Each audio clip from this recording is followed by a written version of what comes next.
just at that point somebody just happened to be there. So we just have to be.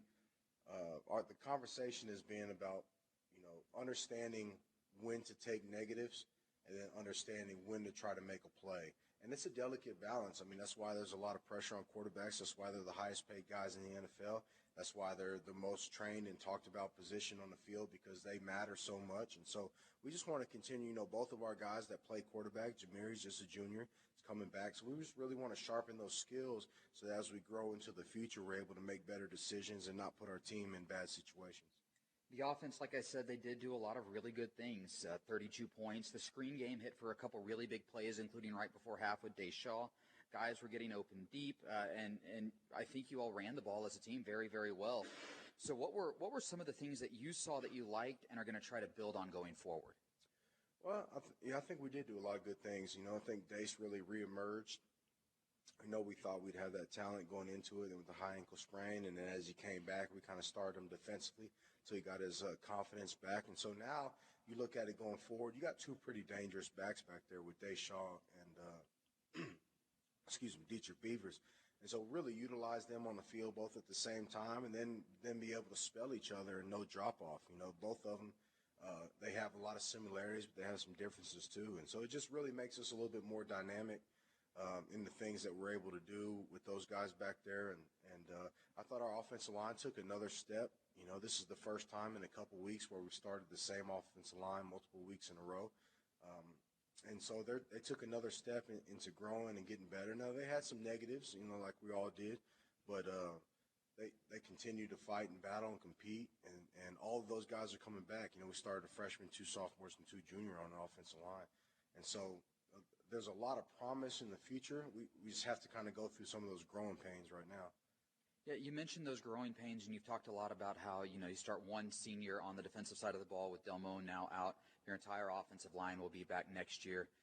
How, even in losses like this, how important are these steps that y'all are taking just to, kind of learn how to play as a team, not for this year necessarily, but for next year when those juniors are seniors, and then in a couple years when those sophomores are then seniors and they've had a couple years in your system and in your program. Right. It does take time, and it's unfortunate for the older kids, that they're in this situation where there is a coaching changeover, and so they have to kind of learn a new system, and they unfortunately for them, they didn't have a lot of success last year, so they played young, and so now we're just going through those growing pains of like, here's how we handle situations. This is what we need to do better. But the biggest key for us as a coaching staff is to make sure there's growth with all these lessons and all this adversity that we face. Make sure that it's never about the negative and it's always about the correction and the positive. As we preach to them, as coaches, our job is to correct it. So a lot of times we have to focus on the negative a lot more than we do the positive. And so we preach to them that it's never personal. It's always about football, because we want them to still enjoy the experience and continue to learn and grow from it and want to go compete. But everybody knows on Friday nights, man, there's a lot of pressure on these young men, and winning is important. And a lot of people from the community or their friends, they just see the final result. They don't understand the process that we're trying to go through. So hopefully these lessons will pay off these next couple weeks. And we need to go out here and show tonight that we can go play with playoff caliber teams. And we need to let everybody know that, and we talk to our kids about that too, about let's just go represent ourselves in the best manner and go show people that we're coming. All right, Coach. Well, let's take a break. When we come back, Coach Madonna and I will talk about Shawnee's opponent for tonight, the Piedmont Wildcats. This is the Fire Lake Enterprises Coach's Corner here on Classic Hits, KGFF. The Fire Lake Enterprises are a proud supporter of Shawnee Wolves football.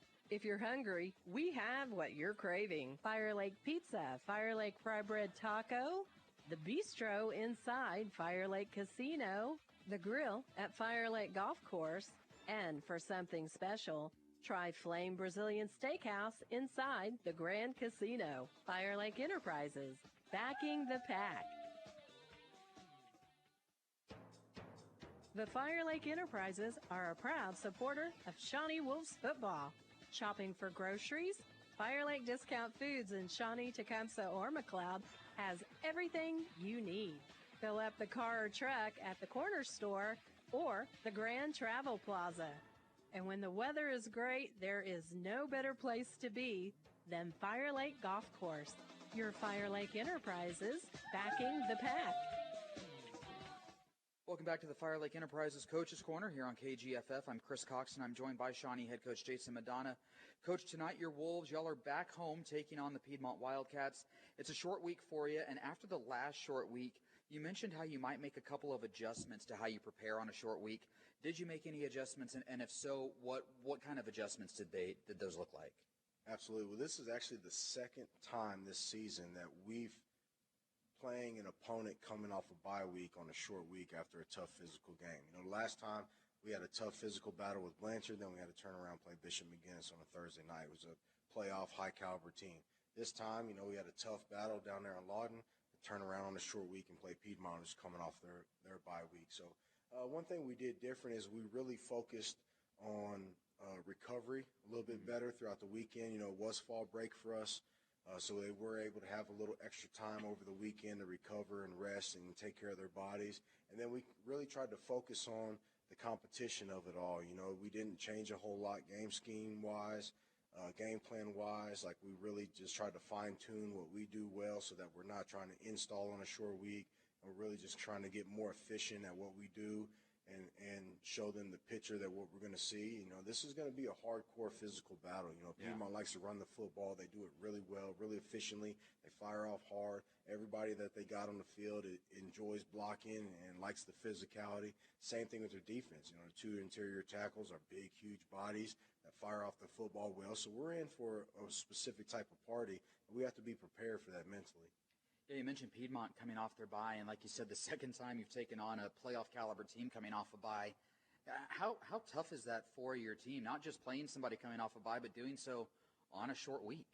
It is. It's extremely difficult. Our schedule didn't do us any favors in that manner, but we're not here trying to make excuses. The situation is what it is, and so we really tried to focus on the recovery and get our bodies back ready. The big difference that we have now compared to Bishop McGinnis week is we have our weight room back now. So we've been able to lift for the past couple weeks, thankfully. After the tornado, we went without for a while. And so now that we're kind of back into a normal routine, I think that's going to help. And two, our kids learned from that experience at Bishop McGinnis. We kind of came out flat. We didn't have the energy. Practice wasn't that great. We were still kind of wore down from the Blanchard situation. And so hopefully we come into tonight a little more hungry, a little more energetic, a little more loose, and ready to go execute. And later on in the season now, we've gone through some adversity and gone through some experiences.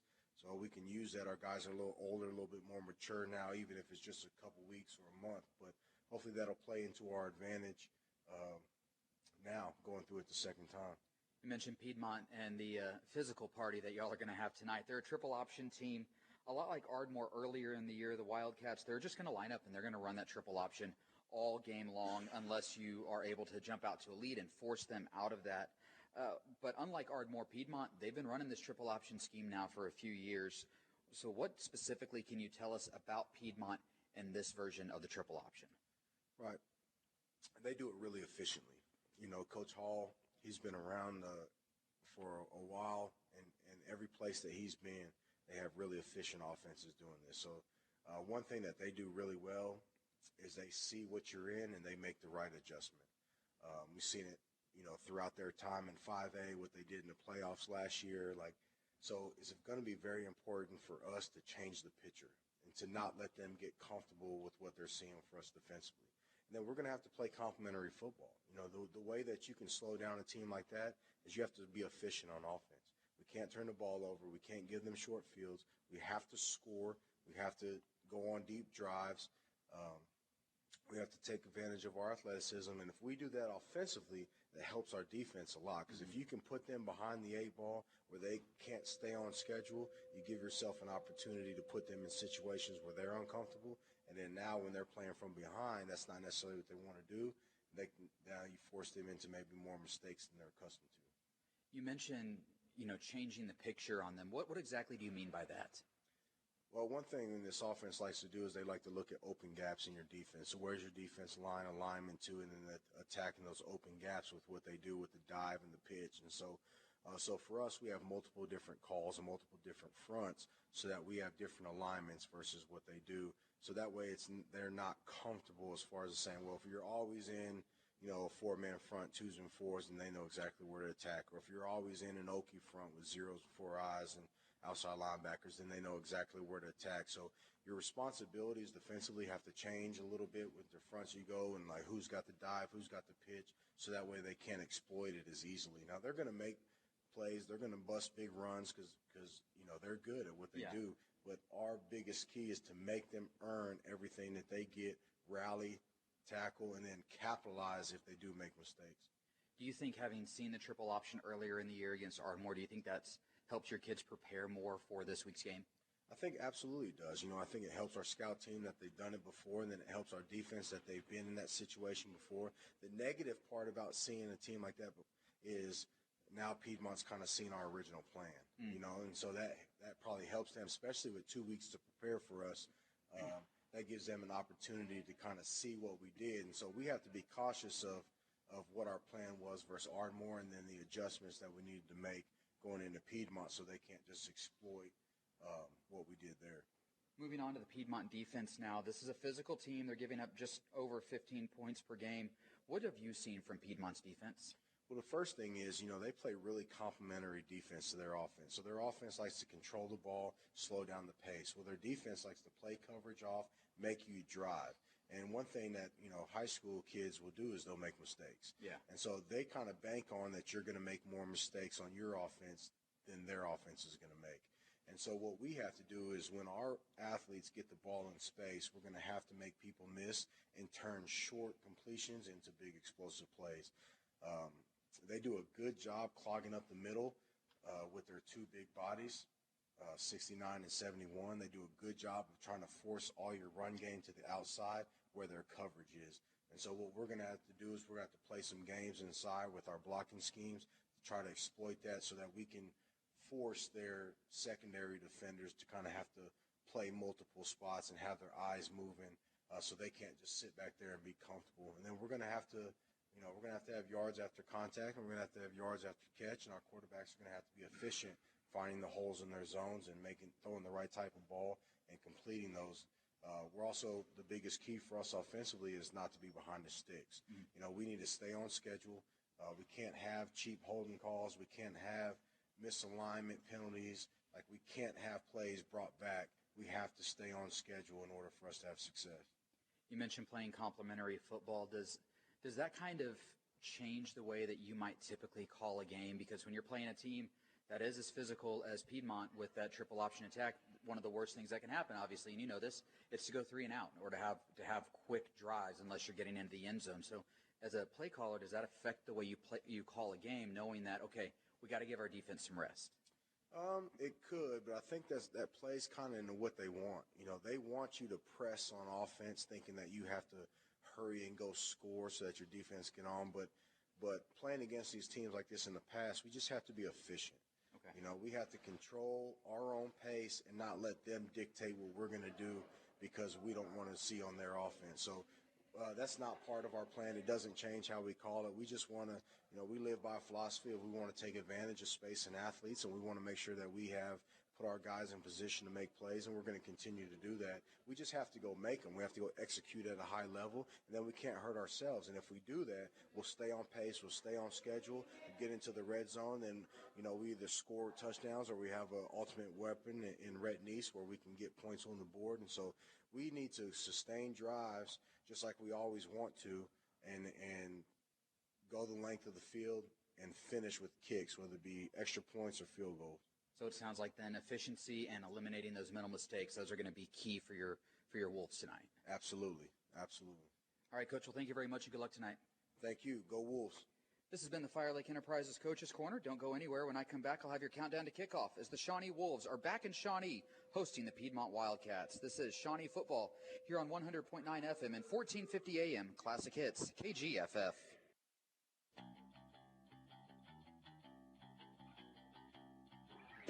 KGFF Radio, in cooperation with the Oklahoma Secondary Schools Activities Association and the Shawnee High School Athletic Department, present Shawnee Wolves football. Shawnee touchdown! Shawnee touchdown! Touchdown! Shawnee! Wolves football on KGFF is sponsored by Fire Lake Discount Foods, Bank First, Harrison Discount Pharmacy, Citizen Potawatomi Nation, Fire Lake Golf, The Clinic Pharmacy, Watkins Heating and Air Conditioning, Berkshire Hathaway Benchmark Realty, Gordon Cooper Technology Center, Red's Tire and Battery, Finley and Cook, and Arvest Bank. And now Shawnee Wolves football is on the air. After a disappointing loss last week, the 2-5 Shawnee Wolves now find themselves on the brink of elimination from the playoffs. How will the Wolves respond? Well, we will find out that answer over the next 3 hours or so. Hello, everyone, and welcome inside the Sovereign Bank broadcast booth here at Crane Family Stadium on the campus of Oklahoma Baptist University. I'm Chris Cox, and I'm joined by my broadcast partner, Landon Green. And Landon, the Wolves, like I said, they had a disappointing outing last week in Lawton. Because of that, the Wolves are now facing elimination from playoff contention, and things don't get any easier tonight as they take on the 6-1 Piedmont Wildcats. Yeah, last week you had to come in and take care of business, couldn't get it done, and so now, like I say, you're in a position where you have to pretty much win out if you want to see the playoffs this year, and maybe if you can lose one and start playing math down the stretch, but you got to win out. It's going to be tough. It's going to be a tough sled for these last 3 games. Yeah, like you said, it starts with winning out, and even then, I think you still need a little bit of help, but it's not going to be easy. 6-1 Piedmont tonight. You play a team in Southeast who is coming into this week 2-5. You play them next week right back here at OBU, and then you end the season against Guthrie, who we all knew Guthrie was going to be good. I didn't know that they were going to be this good, Landon, but this is a tough stretch to end the season for Shawnee. Yeah, like you said, this Piedmont team, just a smothering team. They just kind of slowly just kind of beat you down until you finally just kind of give up. Next week you're going to face an extremely athletic team. They're a little down this year, but they're always going to be extremely athletic, going to bring in some guys that are going to be tough to catch up with. And then that Guthrie team, they're just dominant. I mean, they've just been this year. They've gone into games where people think, hey, it's going to be a close game, and they've just whipped teams. Yeah, it'll be very, very entertaining, I think, to actually see the game tomorrow, or it is tonight as well when Guthrie plays Carl Albert. Yeah, that's for the district pretty much at that point. I think, I'm looking at the Squirtle app right now, and it's essentially for the district. And I don't know how Squirtle does their percentages or everything, but they actually give Guthrie right now a slight 51 to 49% chance to win. I think it's only because the game is in Guthrie, but I mean that game is huge tonight. And and like you said, tonight's game it's going to be against a very physical team in the Piedmont Wildcats. We'll talk about them here in a little while. Let's take a break though, and when we come back, we will talk about last week's loss to the Eisenhower Eagles. This is Shawnee Wolves football here on 100.9 FM and 1450 AM Classic Hits KGFF. At Fire Lake Discount Foods, the focus is on taking care of their customers and their community. Quality food at everyday low prices, excellent customer care, and supporting the needs of our community through local causes and school organizations. Shop where it not only saves you money, but where it means something. From deli trays for entertaining to a tank of gas, shop Fire Lake Discount Foods on Hardesty Road in Shawnee, a Citizen Potawatomi Nation-owned enterprise. Goodbye, banking with limits. Hello, banking as it should be. The mobile apps from Arvest Bank give you the power to bank how you want, when you want. Pay bills, send and receive money, deposit checks, and lock your Arvest debit and credit cards. Need a mortgage? Get pre-qualified and track your loan's progress. You can even text your own personal banker and not have to wait on hold. With mobile apps from Arvest, say goodbye to limits and hello to possibilities. Arvest Bank. Member FDIC Equal Housing Lender. Shawnee Wolves football is on Classic Hits KGFF. Welcome back inside the Sovereign Bank broadcast booth. I'm Chris Cox, and tonight the Shawnee Wolves back inside their home away from home for this season, Crane Family Stadium at OBU. I'm Chris Cox. I'm joined by Landon Green. And Landon, last week the Wolves, they had an opportunity, as we said, to make a statement in district play and get a big road win over the Eisenhower Eagles. They did not do that, getting beat 60-32 in what honestly, Landon, was a disappointing performance by Shawnee. Yeah, it just felt like the energy just wasn't there. It just kind of felt like from start to finish. Had a tough time getting that energy up, and I talked to talked to my grandma after almost every game, and she called it a slow roast, is what she called it. It just kind of felt like over the course of time, it just felt like you'd look up at the scoreboard, and Shawnee just kept getting further and further and further behind until they just couldn't overcome. And it was just one of those things, especially when you came out of the halftime, you're down by a possession. You feel like you can kind of go out there and maybe get a stop and come back and see if you can get back in the game. And Lott and Ike came out ready to go.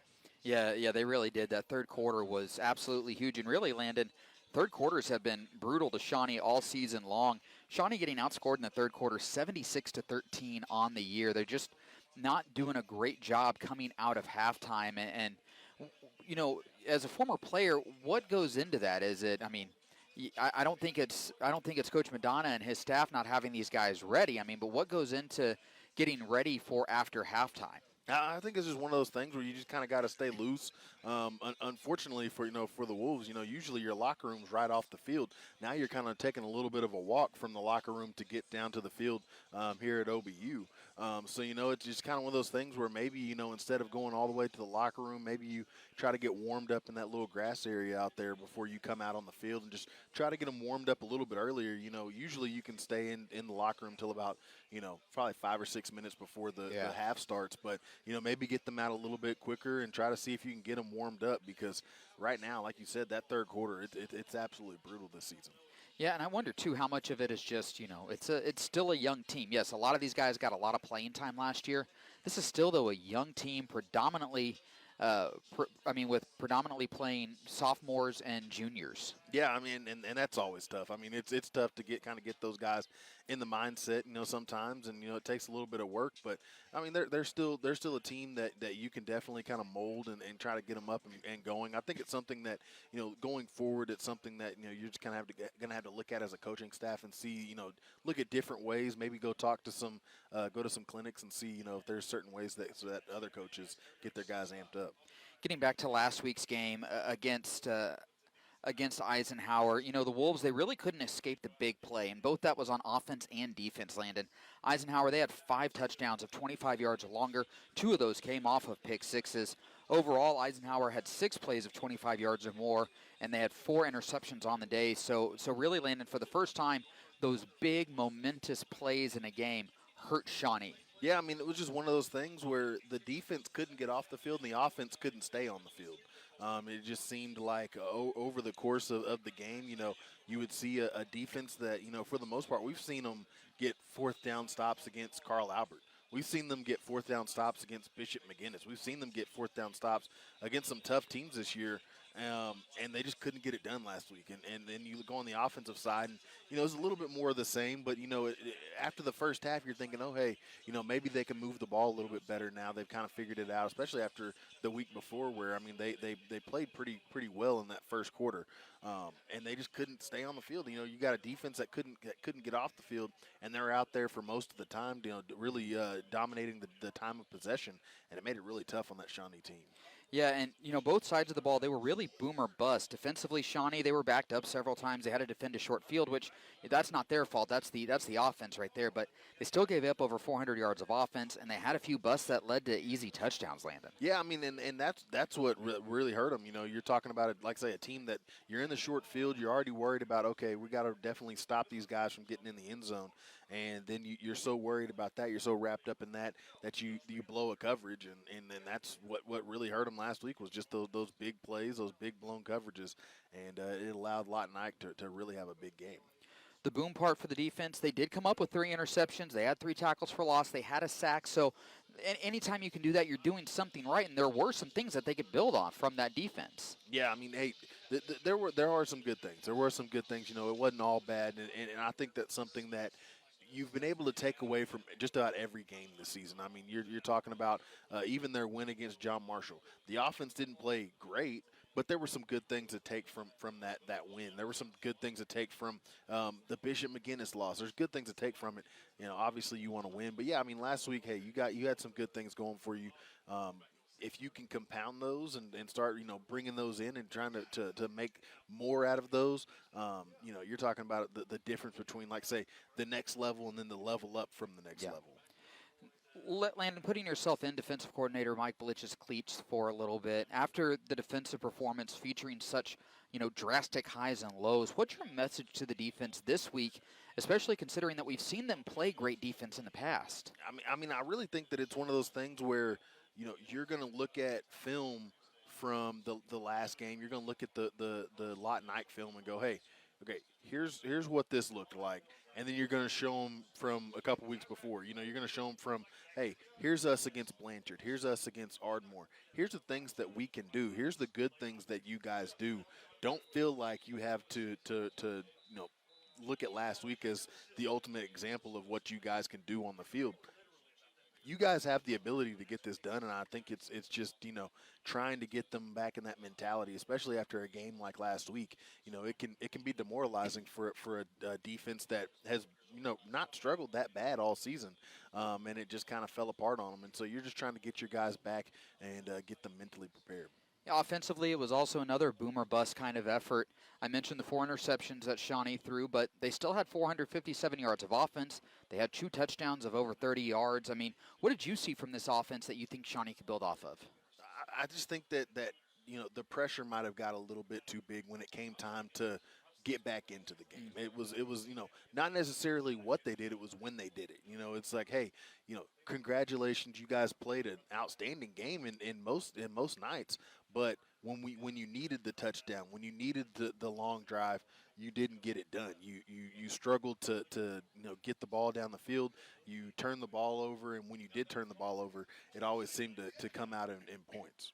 Now, one adjustment that the Wolves will have to make is with their receivers. Last week, Delmone Miller, he was held out with a knee injury. They found out earlier this week that injury, unfortunately, is going to end Delmone's season. And, Landon, that's a shame. Not only is he Shawnee's top receiver with 391 yards and 3 touchdowns, but it's also his senior year, and it's his only year here at Shawnee, and that's just tough on any kid. Yeah, that's tough for him, trying to, really show out for your senior year. You always want to go out, playing your last game and playing all that stuff, and obviously all the coaches talk about, hey, play every game like it's your last game, but you always want to, get to senior night and be able to play in front of your family and all that. So that's tough on him, and for the team it's tough because he was a guy, you're talking about last week where it just didn't seem like the energy was there. When you needed that energy boost, when you needed some momentum to kind of come your way, you could give him the ball and just kind of make that thing happen. He was a great player, a guy that could go up and get the jump balls. He could make plays in the open space, and so that's a tough break for this team. And it's going to be tough, whenever you're going out there trying to, get your guys going, get your energy up. You don't have that energy guy anymore. Now, I will say, from what I was told, the injury is not severe. I was told he won't need surgery for it, and he should be fully healthy for track season. And that's the sport. As good as he is at football, track is where he really excels. And from my understanding, it's where his future is at the next level. Yeah, he's a guy, you see it on the football field. Like I say, he's a guy that can get up and get those high balls, the high passes, high point passes. He's a guy that can outrun guys. So, he's just, one of those all-around guys that can get things done in multiple sports. With the loss, the Wolves are now tied for last place in district play with next week's opponent, the Southeast Spartans. And Shawnee now, Landon, like I said, they need to win out and get some help if they want to make the playoffs, and they're obviously in a very tough spot. Hey, you got to win the games that you can win, and last week was a game that you had to go out there and play perfect and get a win and come into this last 3 games. Hey, maybe we can lose a game here, win a game here, and just kind of see what kind of falls our way. Now you're in a position where, hey, you got to win out if you think you're going to get a spot. Now, I will say realistically, not many people expected the Wolves to make the playoffs this year, but things are being set up to make potential runs the next 2 or 3 years for the playoffs. So with that long-term plan in mind, as tough as it is maybe for this season, what do you want to see from Shawnee over what's likely the final 3 weeks of the season? I just kind of want to see, some of these guys that, maybe we haven't talked too much about, or maybe we've talked about in the past that, didn't really get out there too much this season. Zyron Campbell, comes to mind, a guy like him that, can make some things happen. So, maybe see him, get some touches and see what he can do with the ball. Well, we're going to take a break. When we come back, we will talk about Shawnee's opponent tonight, the Piedmont Wildcats. This is Shawnee Football here on 100.9 FM and 1450 AM. Classic Hits, KGFF. Harrison Discount Pharmacy opened its doors in 1986. David Nicholas and his friendly staff have been serving Shawnee residents with quick refills plus handling transfer prescriptions with ease. Medicare billing can be complicated. Don't stress. The Harrison Discount Pharmacy staff are experienced in all aspects of billing. Enjoy competitive pricing, flu shots, and local delivery. Call in your prescription 24/7 to 405-273-9906. Score a great deal from Domino's Pizza in Shawnee with their mix and match deals for $6.99 each. Pizza, hot wings, sandwiches, pasta, specialty breads, desserts, and so much more. Kick off the season right and have it delivered right to your home. Don't punt on the coupon finder, drinks, or sauces. Domino's Pizza in Shawnee. Log on to dominospizza.com. Shawnee Wolves football is on Classic Hits, KGFF. Welcome back inside the Sovereign Bank broadcast booth here at OBU's Crane Family Stadium. Tonight, the 2-5 Shawnee Wolves look to take down the 6-1 Piedmont Wildcats. And Landon, this is a Piedmont team. They're not flashy, but they're incredibly good at what they do. They run the triple option offensively, and they just try to wear you down on that side of the ball. And then defensively, they are a tough physical team that does not beat themselves. Yeah, you gotta watch yourself tonight. You gotta play, good assignment football. Stay on point, because this is a team that they're not gonna, like you said, they're not gonna beat you over the top, and try to just demolish you. They're just gonna try to slowly just try to choke you out and just hope that you give up eventually.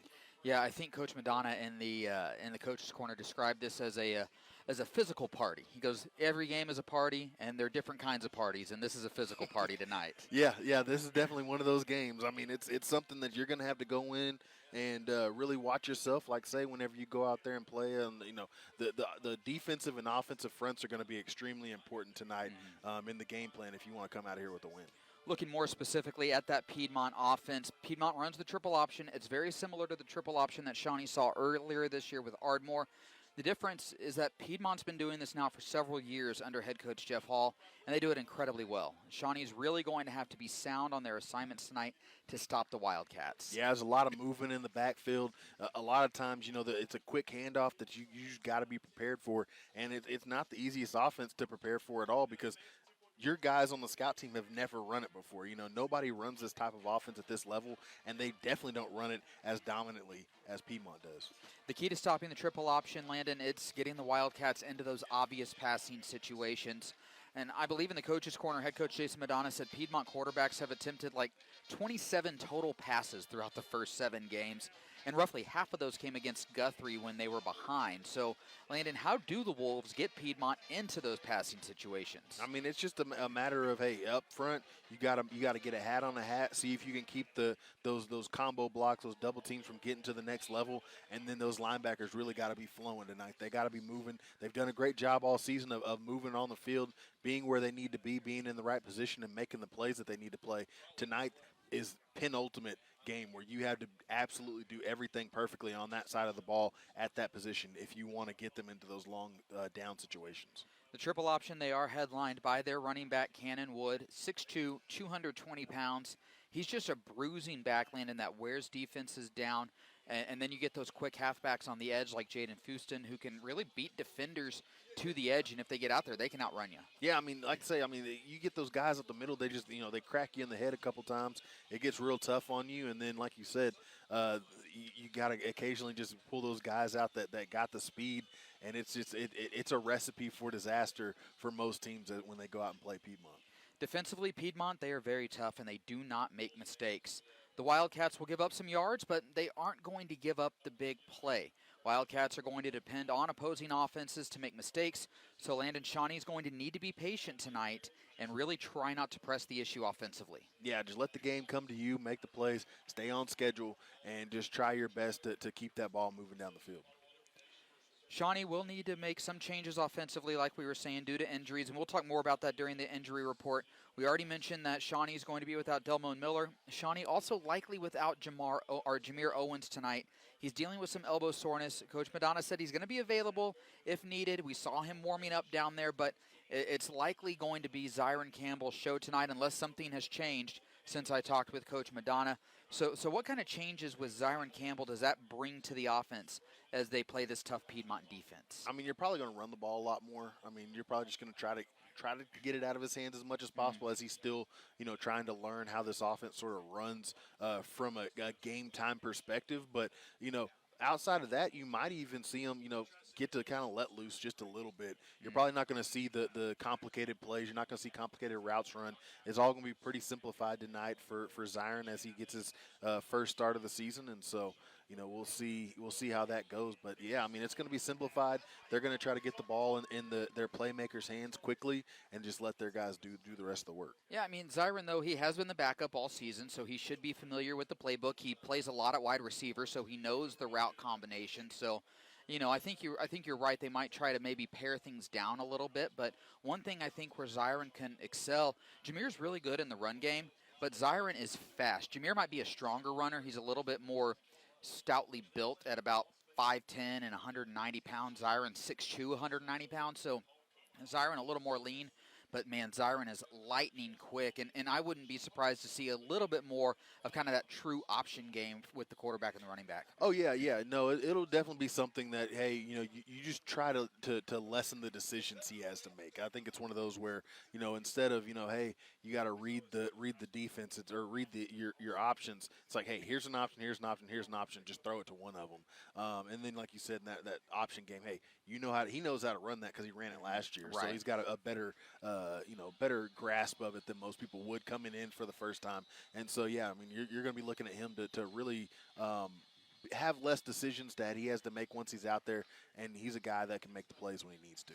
So that's kind of what we're expecting to see from Piedmont tonight in ways that Shawnee can attack this Piedmont defense. Let's take another break. When we come back, Landon and I will have our players to watch and our keys to the game. This is Shawnee Wolves football here on Classic Hits, KGFF.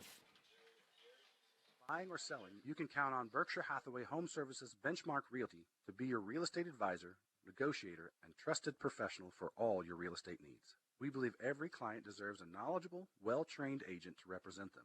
Our goal is to ensure our clients a stress-free experience. Need advice about real estate? Call Berkshire Hathaway Home Services Benchmark Realty at 275-8182 or 598-2126. Please visit our website at bhhsbenchmark.com. Citizen Potawatomi Nation's Cultural Heritage Center, located near Shawnee, Oklahoma, features 11 immersive galleries with digital and interactive exhibits. Visitors learn about the tribe's history from origin stories to modern day and gain an understanding of Citizen Potawatomi oral traditions and lifeways. Admission is always free. Open weekdays 8 a.m. to 5 p.m. and Saturdays 10 to 3. Visit the Cultural Heritage Center on the web at PotawatomiHeritage.com and on Facebook. Shawnee Wolves football is on Classic Hits, KGFF. Welcome back to Crane Family Stadium here at OBU. I'm Chris Cox, and I'm joined by former Shawnee Wolf Landon Green. And Landon, the Wolves, they're in desperate need of a win tonight. So with that said, who do you want to see step up on the offensive end for the Wolves? I mean, it's gonna be up front. You got to really play your game tonight up front. You're going to have to fit where you need to. You're going to have to make sure that you follow through with your combo blocks, getting up to that next level. You're going to have to get those linebackers out of there and make space in the running game because you're really going to be leaning on it a little bit tonight. And I'm going to get a little bit ahead of myself, but it's on both sides. I mean, both lines tonight have to play the perfect game.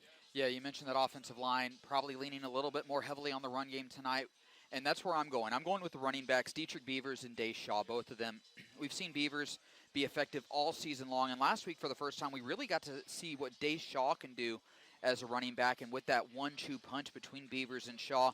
Dace missed the early part of the season with an ankle injury. He's been playing on defense the past 2 games since he's been back, as he's kind of worked himself back into playing shape, and we saw him play on defense or on offense really for the first time last week. Made a great play in the screen game, and then also with both him and Dietrich out there at the same time, and then you add in the mobility of Zyron Campbell. That just adds a lot of options for the Shawnee for the Wolves in the offensive backfield. Yeah, I mean those guys, they're really great about making things happen that out of nothing. Zyron Campbell, obviously, we got to see a lot of him last year, getting out there, and he's a guy that even when the going gets tough, he does a great job of getting out of those tough situations, and he's got such a strong arm too. He's able to make some things happen. But Dace Shaw, Dietrich Beavers, we got to see them last week play a great game outside of the score. Those guys really did play a great game. Who do you want to see step up on the defensive side? I know you already hinted at it. I'm guessing it's that defensive line. It's the defensive line. Tonight, you really got to make your fits. You got to get a helmet on a helmet. You got to keep those linebackers clean. You got to let them get in the backfield and make those tackles, because tonight this team's going to keep you guessing. You can't be looking in the backfield. You just got to get down, get your knuckles in the dirt, and get dirty tonight. You mentioned keeping the linebackers clean. That's where I'm going. It is those linebackers, specifically Ryan High. I want to see him have another big game tonight. He's averaging over 14 tackles per game against Ardmore, who also ran that triple option. Ryan had 19 tackles and an interception, which he returned for a touchdown to kind of seal the game. I want to see him have another similar performance to that tonight, as he'll need to really be in the backfield and doing a lot of work to stop this physical attack by Piedmont. Yeah, I'm going to keep it simple for the linebackers. Those guys are good. Those guys from Shawnee, those linebackers from Shawnee, they're good players. They do a great job. They know where they need to be. They're always in the right spot, and they're big guys. When they're able to get their hands on you, they bring you down when they get on you, and they're good, man. Yeah, they rarely miss tackles, but this is probably going to be, so far that we've seen, the second most physical team that we've seen, I think, in terms of physicality, especially from the running back position. Xavier Robinson and Carl Albert is just an absolute monster of a teenager, which is kind of incredible to say that he's a teenager. But, I mean, Cannon Wood, like we said, 6'2", 220 pounds. That's a big kid right there, too. So, Shawnee, those linebackers, they are really good. They do a good job tackling, but they definitely have their work cut out for them tonight. We're going to go ahead and take one more break. When we come back, we'll have your injury report and your starting lineups. This is Shawnee Wolves football here on 100.9 FM and 1450 AM. Classic Hits, KGFF. Experts say it takes 10,000 hours to master a skill, but you don't have to be a master to get started. At Gordon Cooper, our hands-on training gets you on the right track right now, with dozens of programs to fit your future. It takes hard work to turn a hobby into your hire. So get to it. Your success story is a lot closer than you think. Gordon Cooper, powered by Career Tech. The Clinic Pharmacy has a rich history and tradition of working hard to improve the quality of your life since 1967. The Clinic Pharmacy does more than just fill your prescriptions. They're your #1 resource for compounding, immunizations, and medical supplies. They can help you with synchronizing your medications for easy pickup or delivery. Download the Clinic Pharmacy app or log on to tcpshawnee.com. The Clinic Pharmacy, working hard to improve the quality of your life. Shawnee Wolves football is on Classic Hits, KGFF. Welcome back inside the Sovereign Bank broadcast booth here inside Crane Family Stadium at OBU. I'm Chris Cox, and I'm joined by former Shawnee Wolf Landon Green. And Landon, let's go ahead and take a look at the injury report here as the Wolves get set to take on the Piedmont Wildcats. The captain's coming out right now for this coin toss. Landon, there are some injuries of note. First, the good news. Toby Gray, we saw him leave last week's game with an injury. He's a full go tonight. It was a stinger that he suffered last week. Shawnee coaches and training staff, they're going to be extra careful anytime they're dealing with a head or a neck injury. But he is all good to go. He has been cleared. He will be set to go and play tonight, and that'll be big for the Wolves. But now moving on to the bad news, Landon, which we've already touched on. The Wolves without Delmone Miller, done for the year with a knee injury as he tries to get fully healthy. Shawnee also likely without Jameer Owens as he's dealing with some elbow soreness. He is active. He's out there actually right now for the coin toss, so we might see him tonight. But from everything I've been told, it's going to be Zyron Campbell's show tonight unless something crazy has happened and Jameer is all of a sudden pretty healthy. Yeah, we'll see. We'll see how it goes. I mean, like you said, he's been out in warm-ups. He's been doing all the stuff, but it might be something where, hey, you might just take it easy on him. You don't ever want those elbows to flare up. That's the biggest thing, especially in quarterbacks. So we'll see how that goes for him.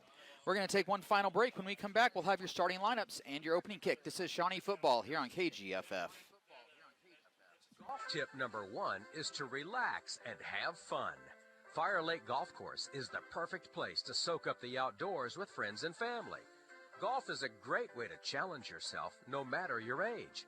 There's no better feeling than when you hit a great shot or sink a long putt. Relax, have fun, and keep your eye on the ball at Fire Lake Golf Course. Book a tee time. Call 405-275-4471.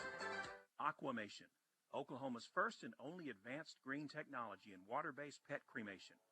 It's the mission of Pause to Remember, to provide caring, loving, and compassionate services to our families experiencing the loss of a beloved pet.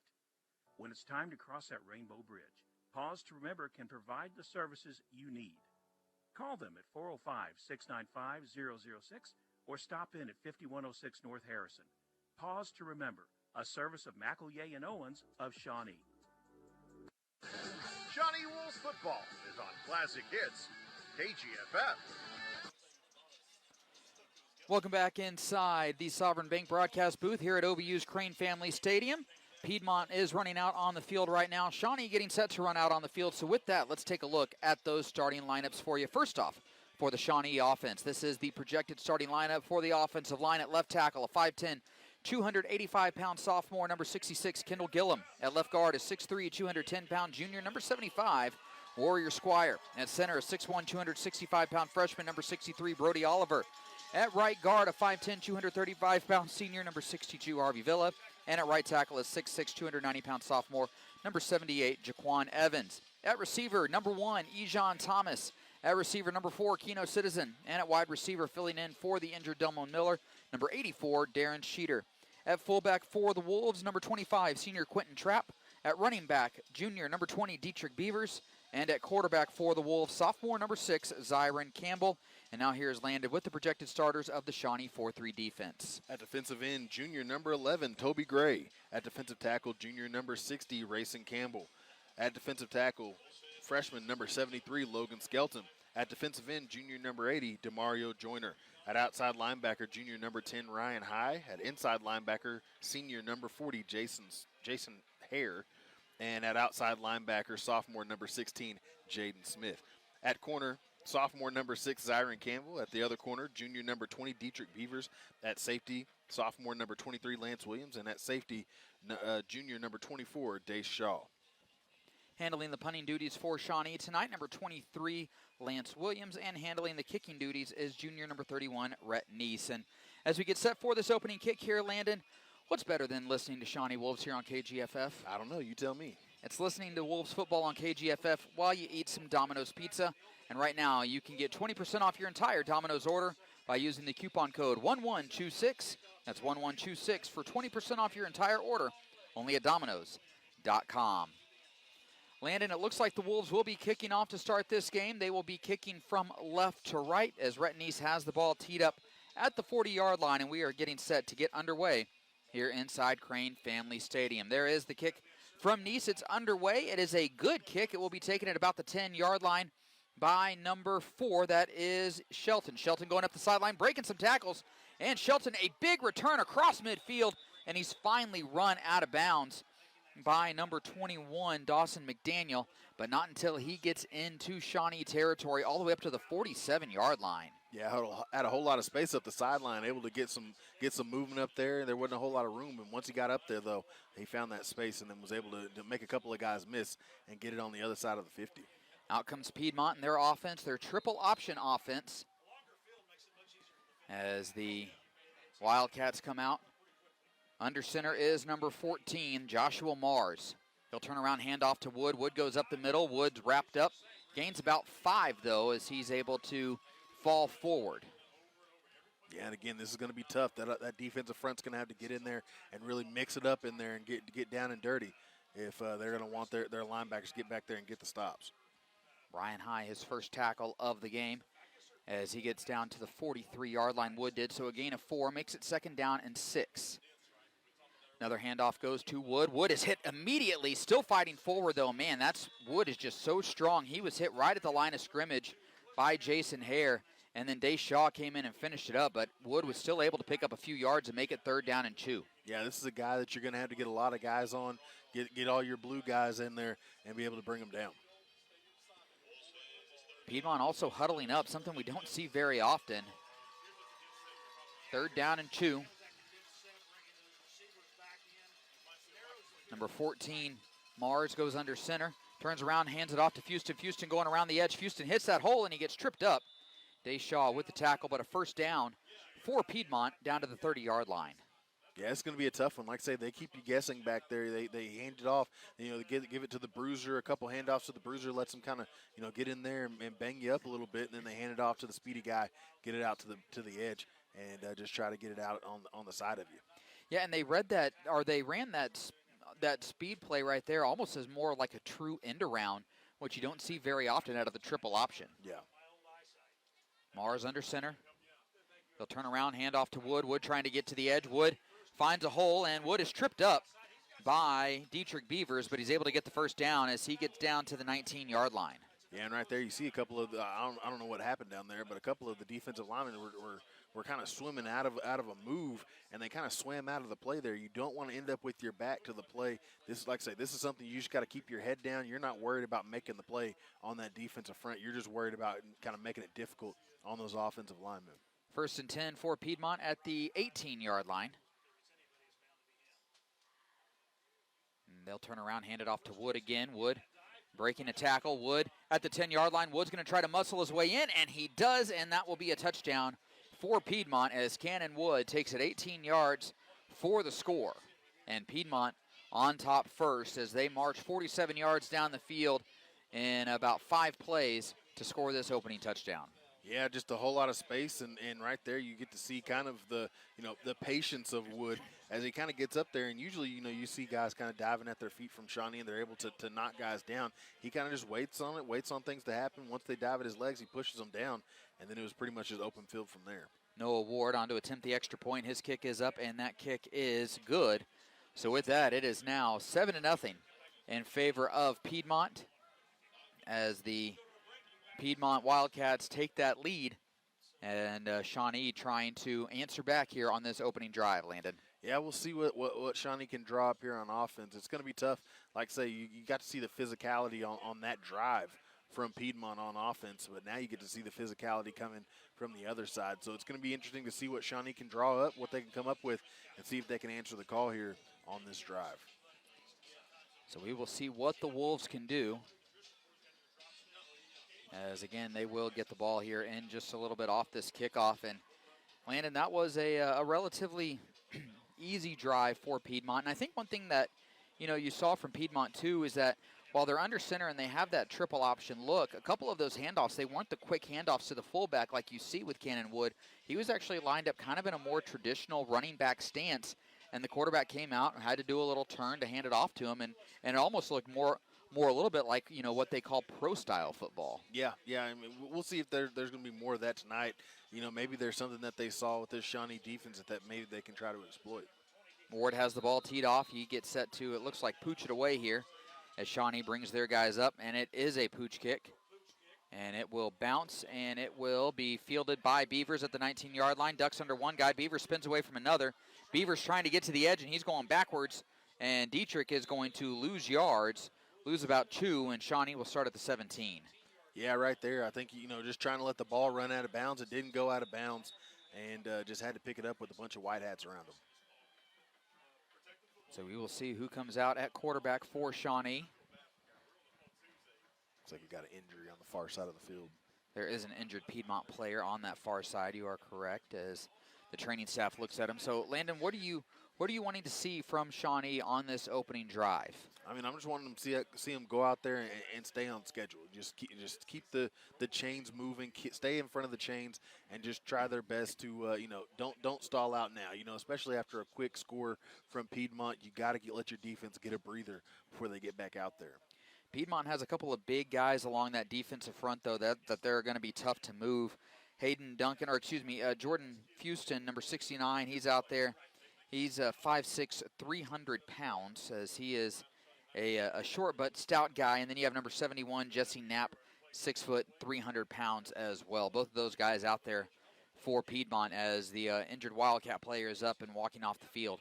And Shawnee comes out, and it will be Zyron Campbell at quarterback. So, again, Jameer Owens, he is available tonight, but he's dealing with some elbow soreness, so coaches trying to hold him out if they can tonight, barring some sort of injury maybe to Zyron where Jameer might have to come into play. 3 receivers to the left, 1 to the right. Here's Campbell looking to throw. He's going to step up, and he's going to run himself, and Zyron using that speed and trying to get a little bit out of it, and he picks up about 3 before he's brought down by number 25, Brogan Hardy.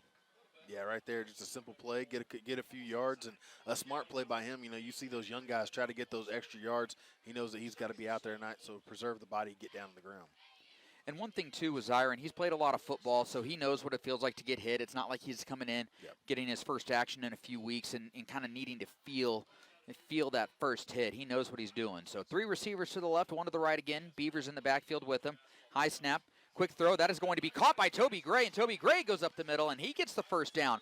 That's a nice little pass right there on the slant, a good route by Gray, and a nice pass by Zyron. Yeah, like I say, what they're going to do for Zyron Campbell, they're going to keep the offense simple. Just find the guy, find the route, and Toby Gray ran an excellent slant route there on that play. Tackle made by number 23, Will Music. Ball goes up to the 34-yard line, so a gain of 14 on the play. 2 receivers each side. Handoff goes to Beavers. Beavers goes up the middle. Beavers breaks a couple tackles, and Dietrich gets about 6 or 7 on that opening run before he is brought down. Like I say, tonight the offensive front, they're going to have to get a hat on the hat. They're going to have to create space. So far, they've been doing a great job of just kind of moving the guys out of the way where they need to. Shawnee moving with a little bit of tempo as well. 2 receivers each side. Beavers in the backfield. Campbell gets the snap. He'll turn around, hand off to Beavers again. Beavers breaks a tackle. That'll be a first down, though, for Shawnee as Dietrich is across the 45 to the 46-yard line. Yeah, and right now that defensive front from Piedmont having a tough time just kind of finding where the ball is. They get a hand on Beavers, but he's just too strong for those arm tackles. 1st and 10 for Shawnee. 3 receivers to the left, 1 to the right. Zyron trying to go with the hard count. Piedmont not jumping, so everybody will relax, and Zyron will look back over to the sideline for a new call. Campbell gets everybody set. Again, 3 receivers to the left, 1 to the right. Beavers will go in motion. Here's Zyron. He'll pitch it back out to Beavers. Beavers with some space to work. Dietrich gets to the sideline, and he's brought down from behind, slung forward, and he's going to be in Piedmont territory up to about the 46-yard line. Yeah, and that's what you're going to do. Zyron out there, like I say, we talk about simplifying the offense. One thing that you do in that simplifying is get your balls to the guys, the athletic guys in space, and let them do their plays. Get your playmakers the ball and let them make plays. 2nd and 2. Deshaw checking in for the Wolves at running back. 3 receivers to the right, 1 receiver to the left. Shaw to the left of Campbell. Campbell gets the snap. Campbell's going to look to throw. Now he'll step up and try to run. Campbell trying to cut it to the outside. Campbell is hit right at the line of scrimmage and dropped by number 28, late Whitworth. Yeah, right there, just not enough space to maneuver as it gets out to the edge. There's just a bunch of white helmets out there and just can't get around them. I think right there, if Zyron had just kind of hit that first little hole that he had, he might have been able to pick up the 2 that he needed to get the first down. He tried to cut it outside where there was a little more space, and just a good tackle there by Whitworth. Yeah, and that's something that you learn, as you go on. Like you said, hit that first gap, see if you can get it. 3 receivers stacked over to the right side, 1 receiver to the left. Shaw to the left of Campbell. Here comes a blitz by Piedmont. Handoff goes to Deshaw. Shaw plunges forward, and he is not able to get there as he was stacked up at the line of scrimmage, and it'll be a 4th down decision upcoming for the Wolves, and I think they're going to be going for it here. Yeah, absolutely. I mean, you're on your side of the field, and you're in a position where you absolutely got to go out there and win this game tonight if you want to see the playoffs this year. So you're going to go out there and do everything you can to get it. 2 receivers stacked each side for Shawnee on this 4th down and 2 attempt. Deshaw to the right of Zyron Campbell. Play clock down to about 16. Piedmont showing just 4 guys up front. Not showing a blitz. There's a handoff to Deshaw. He plows forward, and Deshaw should have enough for the first down. It's going to kind of depend on the spot, but I think he got just enough as he got the line to gain. Not by much, but he got just enough for the first. Yeah, and like I say, you just got to get just enough space to make it happen. And it looks like he's probably going to get it, and he did. He did get the first down, so that'll be a first down for the Wolves. Brogan Hardy, Cannon Wood combining on the tackle for Piedmont. So a first down for Shawnee, 1st and 10 at the 44-yard line. One thing that Coach Madonna said the Wolves are going to need to do on offense is be patient. Take chances when they can, but not try to press anything. There's Zyron Campbell. He's going to roll out to his right. He'll dump it off to Toby Gray. Toby Gray turns it up the field, and Toby's able to get a few yards out of it. A nice little pitch and catch there again as Zyron looks to have a nice little rhythm going on with Toby Gray. Yeah, and one good thing about having a guy out there like Toby Gray, on the defensive side, he always seems to be kind of where he needs to be, and he understands that, so he brings that to the offensive side. Right there, sees Zyron Campbell on the play design scramble, and just kind of sits down in that zone, gets open, and gets the ball. Gain of 3 makes it second down, or excuse me, a gain of 7 makes it second down and 3. Here's Campbell looking to throw, trying to set up a screen. Campbell is hit hard, and he's able to throw it away. Did a good job to throw that away. There was a receiver in the area. Ball did get past the line of scrimmage as well. So a good job by Zyron to just throw that away there as they were trying to set up the screen. And there was a flag, a late flag. Now we have a flag on the play. And he walked all the way from the far side and just dropped it. And they're motioning like it's going to be against Piedmont. We'll see what offside, maybe? Is that what he's signaling? I don't know if he's signaling offside or just has his hands on his hips. It's a pink flag since we're in October, Breast Cancer Awareness Month, but every time I see the pink flag for the first time, Landon, it always throws me off. It definitely pops out there. Maybe we should make all the flags pink. An illegal man downfield was the call as they were trying to set up the screen. It has to be behind the line of scrimmage. And since it didn't go toward the screen receiver, it's going to be an illegal man downfield. Yeah, that's the unfortunate part about that ball making it past the line of scrimmage is that comes into play. So an illegal man downfield makes it a 5-yard loss. Campbell is pressured, and Campbell is brought down in the backfield. A big sack right there. Number 60 coming up with the sack for Piedmont. Yeah, and right there, I think just looking down the field, didn't see him until it was too late, and then just an absolutely ferocious sack in the backfield. Offensive line, like I say, they've been doing a great job on this drive of really just controlling what they can control. And right there, just didn't get the job done.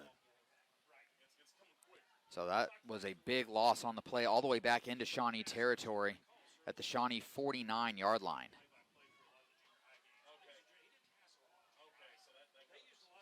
So it will be 3rd down and 17 now for the Wolves. Empty set, there's a bad snap. Campbell jumps up on it, and Zyron rolling around. Zyron trying to make something happen with his legs. Zyron's going to fire this one downfield, and that is going to be incomplete.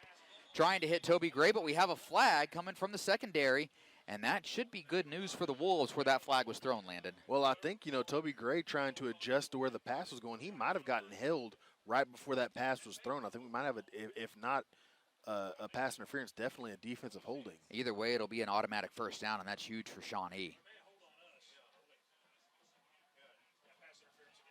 Oh, it'll be offensive pass interference, so we'll see what Piedmont decides to do. They decide to decline the penalty, and so that incomplete pass will stand, and it will be 4th down now, and Shawnee will bring on the punt team. Yeah, right there, just a drive that you do a lot of good things. Something that we've seen a lot of from the Wolves, a drive where you do everything right up until the one thing goes wrong, and it just seems to kind of unravel on you, and that's more of the same on that one. Here's Lance Williams. He'll punt it away. It'll bounce, and it will take a Piedmont roll, and it will be downed at about the 24-yard line. Not a bad punt right there by Lance Williams, as he'll force Piedmont to have to go 76 yards if they want to punch it in again. And this is pretty much where, Piedmont, they pretty much stake their claim in this slow roll offense where they just kind of let the game come to them. And this is kind of where they like to be.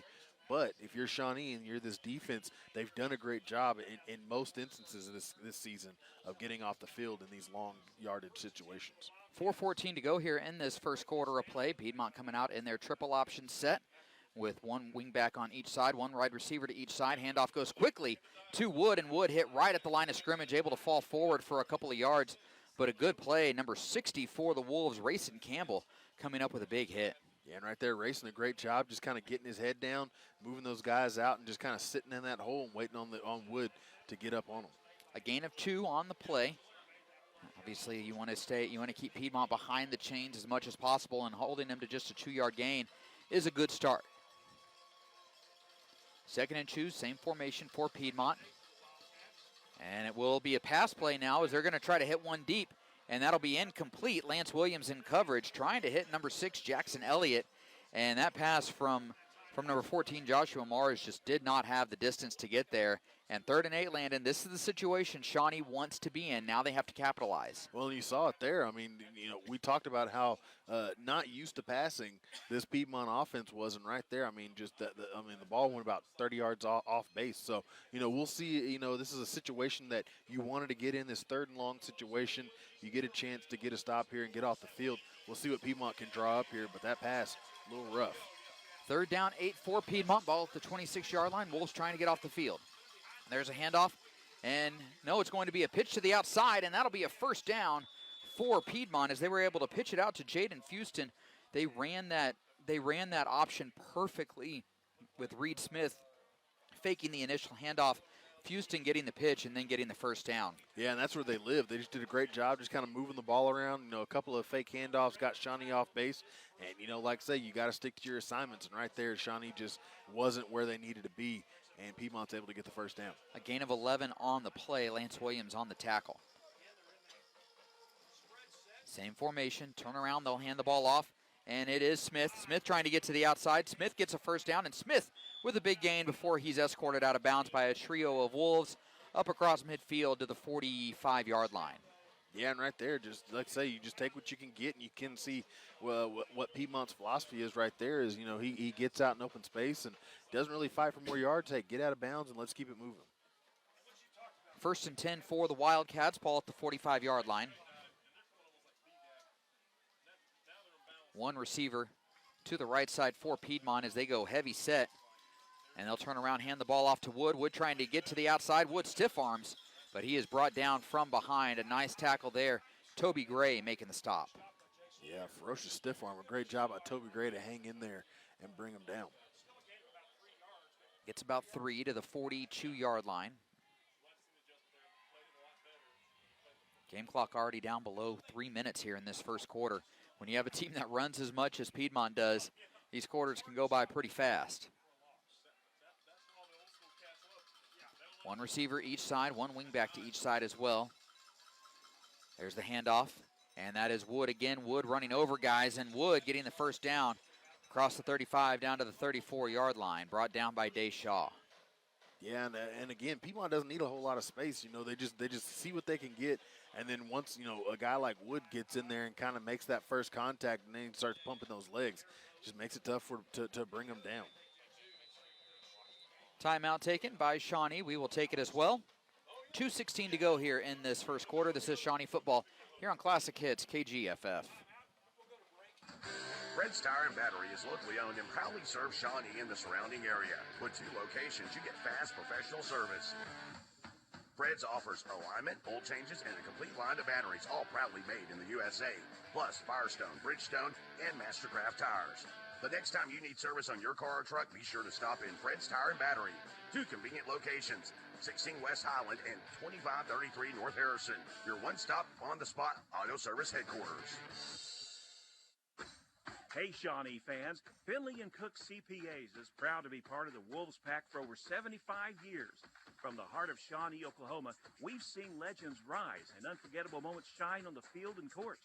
As our Wolves tackle, dribble, and score, remember, just like Shawnee's spirit, our commitment to our community and Wolves never wavers. Go, Wolves! Proudly supported by Finley & Cook, serving Shawnee's numbers, nurturing Shawnee's dreams. Shawnee Wolves football is on Classic Hits KGFF.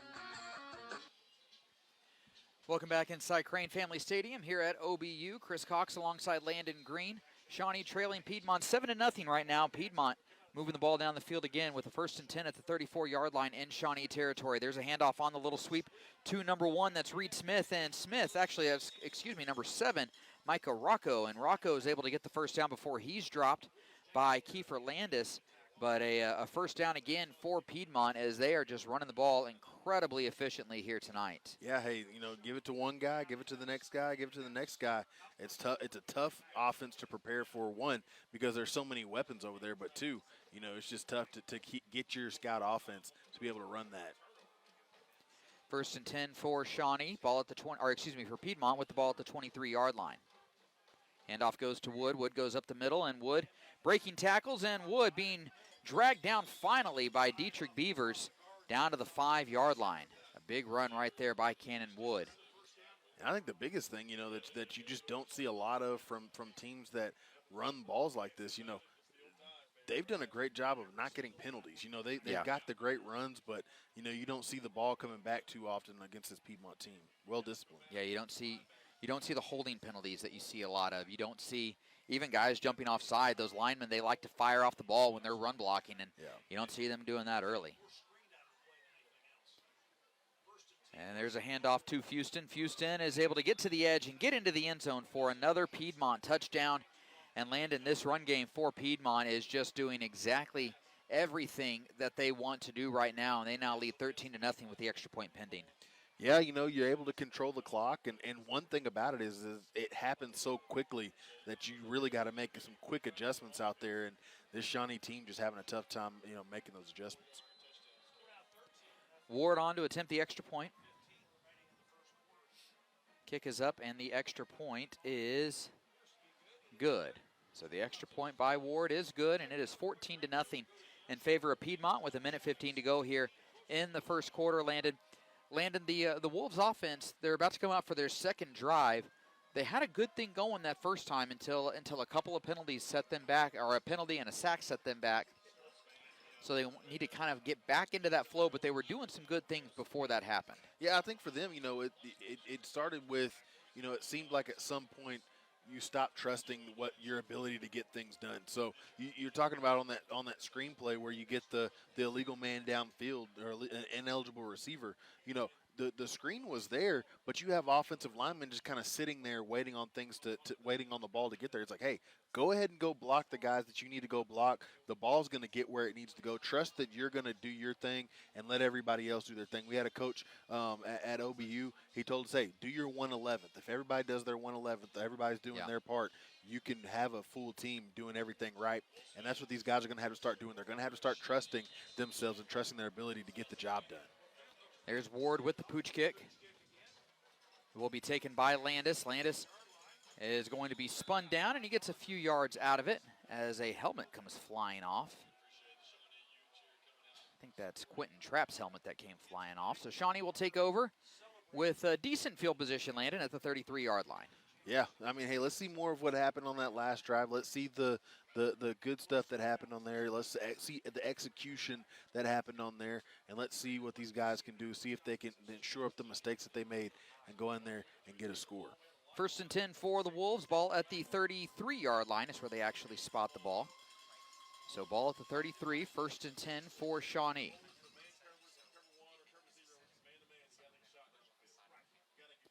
Shawnee coming out with 2 receivers to the left side, 1 receiver to the right. And it looks like they'll have 2 backs in the backfield as well. Both Dayshaw and Dietrich Beavers back there with Zyron Campbell. Days to the right, Dietrich to the left of Campbell.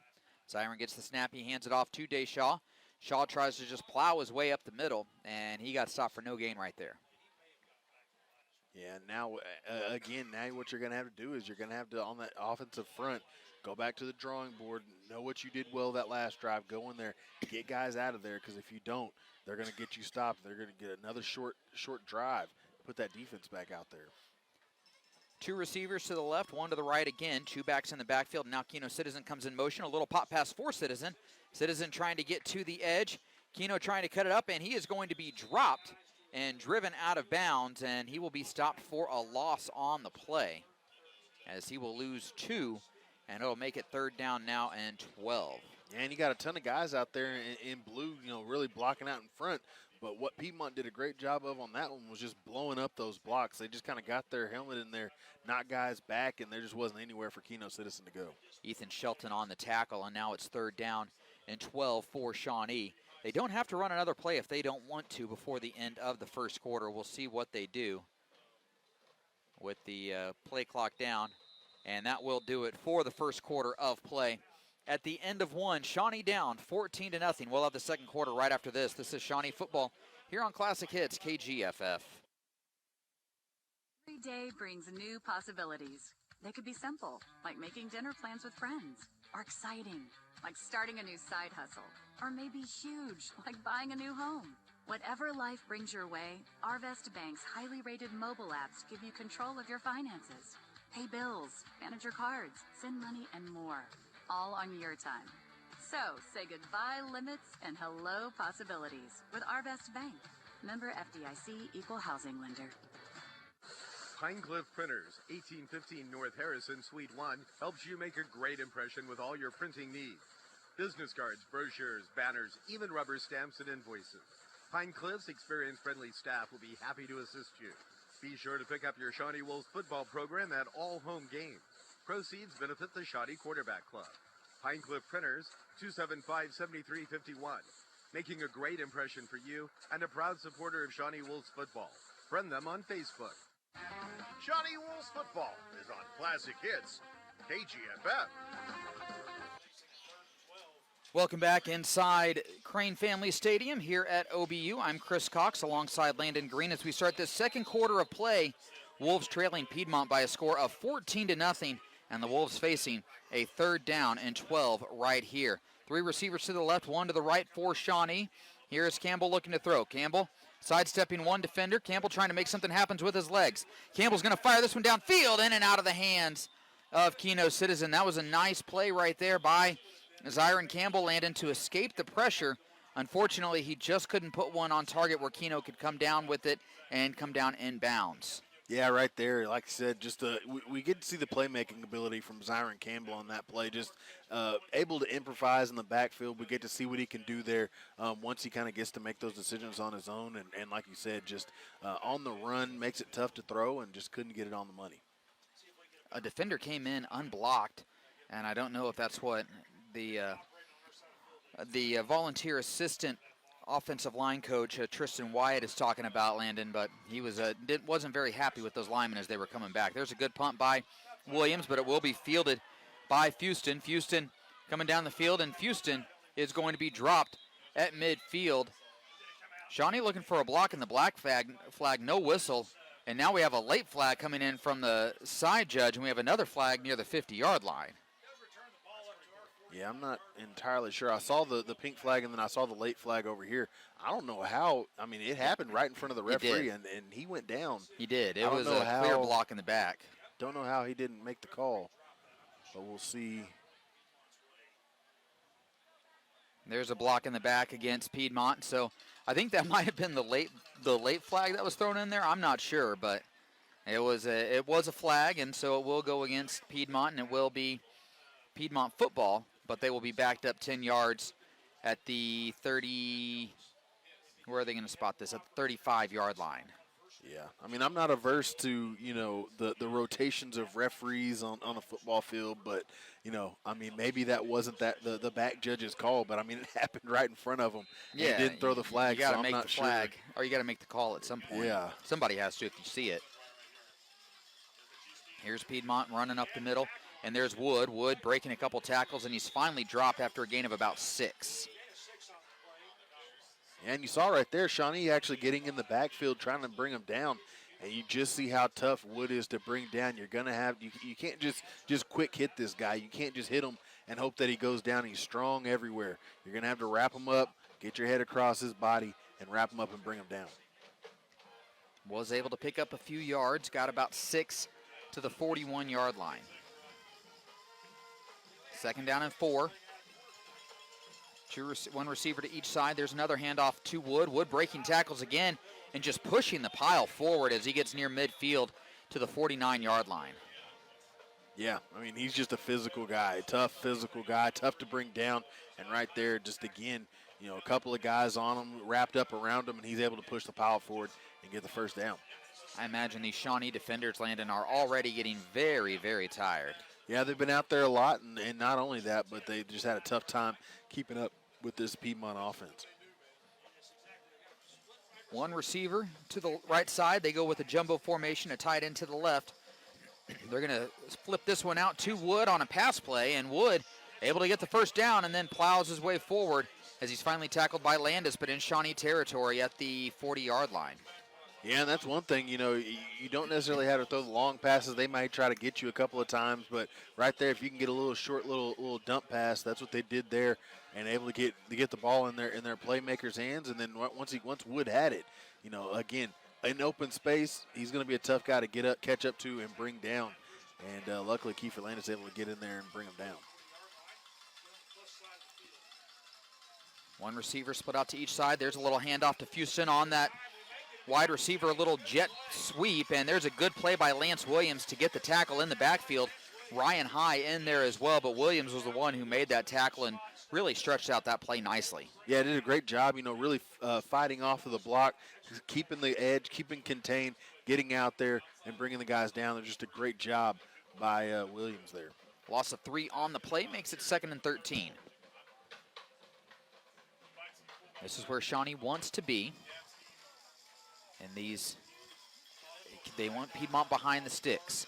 They go with that jumbo formation again. They'll turn around, hand the ball off to Reed. Reed with a huge hole, and Reed gets to the edge. And Reed is brought down as he's chopped down by Dietrich Beavers, but just a massive hole to that left side landed.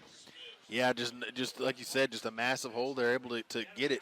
And then once you're there, you're pretty much one-on-one, but they did a great job of getting up to that next level. Defensive line's going to have to work a little bit harder for Shawnee to try to get those guys out of the second level, because right now those linebackers are getting picked off and right behind them at that next level. It's making it tough on them to make plays in the backfield. Yeah, that jumbo formation that they go to with what's technically a tight end to one side is actually not a tight end. It's an extra offensive lineman who's in there, Landon, and he just makes it incredibly tough for the Shawnee defense to seal off that edge. Going with that same formation, handoff goes to Reed again. Reed chopped down. Ryan High, Toby Gray on the tackle. Yeah, and right there, like you said, just hands the ball off, kind of let's see what you can get a few yards, and get back on the ball. A gain of about 4 on the play, down to the 23-yard line. 2nd down and 6. One receiver to each side. One split back to each side as well. Reed, the tailback. There's a handoff to Reed, and Reed is bottled up immediately. That was a great play right there by the Shawnee defensive line to make that play in the backfield. Actually, that was Dace Shaw on the blitz who came in there, and now Shaw comes up limping, but a great play by Dace right there. Yeah, and that's one good thing about Dace Shaw. He does a great job of just kind of getting his helmet in there, just kind of making plays when he needs to. And, right there, able to do it again, and unfortunately gets up limping, but we'll see if he's good. And Shawnee jumping off sides. No, Shawnee not jumping off sides. Shawnee stayed on their own side of the line of scrimmage. The Piedmont quarterback was pointing, saying Shawnee jump, but now it's 3rd down, and here is a pass play. That pass is up in the air. He has a receiver in the end zone, and that is caught for a touchdown as Micah Rocco got back there wide open for the score.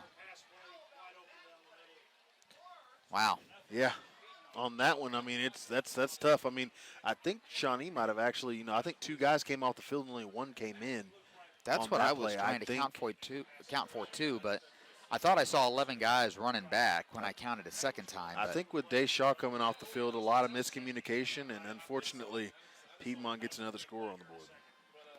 Extra point is up, and that extra point is good.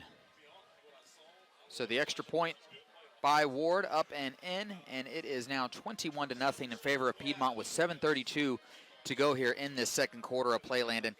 Landon, the Shawnee defense needs to figure something out.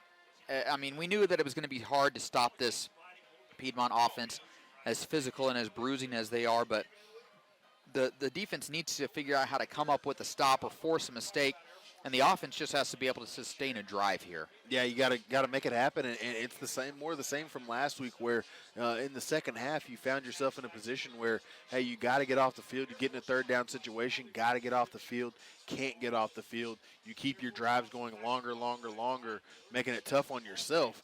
And then on that offensive side, you just can't stay on the field. You're giving the ball away almost immediately. If you're not giving up a score, you're giving the ball right back to them and making your defense go back out there and try to stop them. So it's a recipe for disaster for this Shawnee team. They cannot keep doing that and expect to come out with the win. Ward with the ball teed up at the 40-yard line. Ward will take a little bit of a deeper step here. He's going to try to kick this one a little bit deeper. It's definitely higher. It will be taken by Thomas on the run at the 22-yard line. And Ejon able to get up across the 30 to about the 33-yard line. We'll see what this offense can do. I mean, you got to go out there. You got to answer the call. You're going to have to put points on the board, or this game's going to get ugly pretty quick. Up to the 31, so a return of 9 yards right there for Ejon. 1st and 10 for Shawnee at the 31. And right now you're in a position where, this Piedmont team, they're not going to force any agendas now. They're up by 3 scores. If they were up by 2 scores, they'd feel good. They feel real good now with that kind of cushion. So if you give the ball back to them, they're going to take their time. They might not even try to punch one in the end zone before the half. I mean, they're just going to take their time, let that clock run on you if you're not careful. 2 receivers each side. Here's Zyron Campbell. Campbell trying to set up a screen. Campbell's now just going to scramble. And that's actually Jameer Owens. Excuse me. I thought that was Zyron Campbell back there, but that was Jameer Owens as he's able to step up and scramble for about 2 yards. Yeah, and here comes Zyron Maybe Campbell 3. now. Might see some trickery here as Zyron Campbell actually comes out on the field with Jameer Owens out there as well. Zyron lining up at wide receiver. Jameer still staying at quarterback. 3 receivers to the short side of the field, 1 to the right. Here comes a blitz, but there goes Jameer Owens just straight up the middle, and he runs himself into a wall, but Shawnee able to push the pile a little bit, Landon, and pick up a couple more yards and make it 3rd down and manageable, 3rd down and about 5. Yeah, and right there, that's one where, again, the offensive line's going to have to start kind of trying to get guys out of there, get guys out of the way, but a great job to at least fight at the end and show a little effort on the tail end of that play. 3rd down, 5. Owens at quarterback, 3 receivers to the right, 1 to the left. Here's Jameer. Jameer dancing around again, steps up, and he is just absolutely planted. Nowhere to go. It looked like he had time to throw, Landon, but he just tried to scramble a little bit and got stopped right at the line of scrimmage for no gain. That'll bring up 4th down. Yeah, once he stepped up in the pocket, looking to see if he could find something, stepped up in the pocket and just kind of ran right into a Piedmont defender and just couldn't get away. And this Shawnee offense is going to come off the field again. He had time. He just didn't throw the ball, and it looked like, again, that there were some options there for him, and I don't know if it's not trusting his elbow or what, but it looked like that Jameer just wasn't going to throw it right there. Lance Williams back to punt again. That's a good-looking punt by Williams as it drives back number 2, Houston. Houston fields at about the 25. Houston trying to dance around. Houston is able to get across the 30 and stays in bounds, and then he's finally wrestled out of bounds at about the 33-yard line.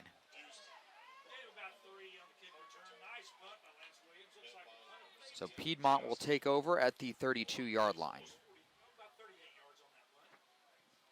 Well, and like you said, a good punt there on that play from Lance Williams. Kind of drives him back and gives his guys enough time to get down there. Did a great job in coverage. So a great job there on that play. Take what you can get, take the positives.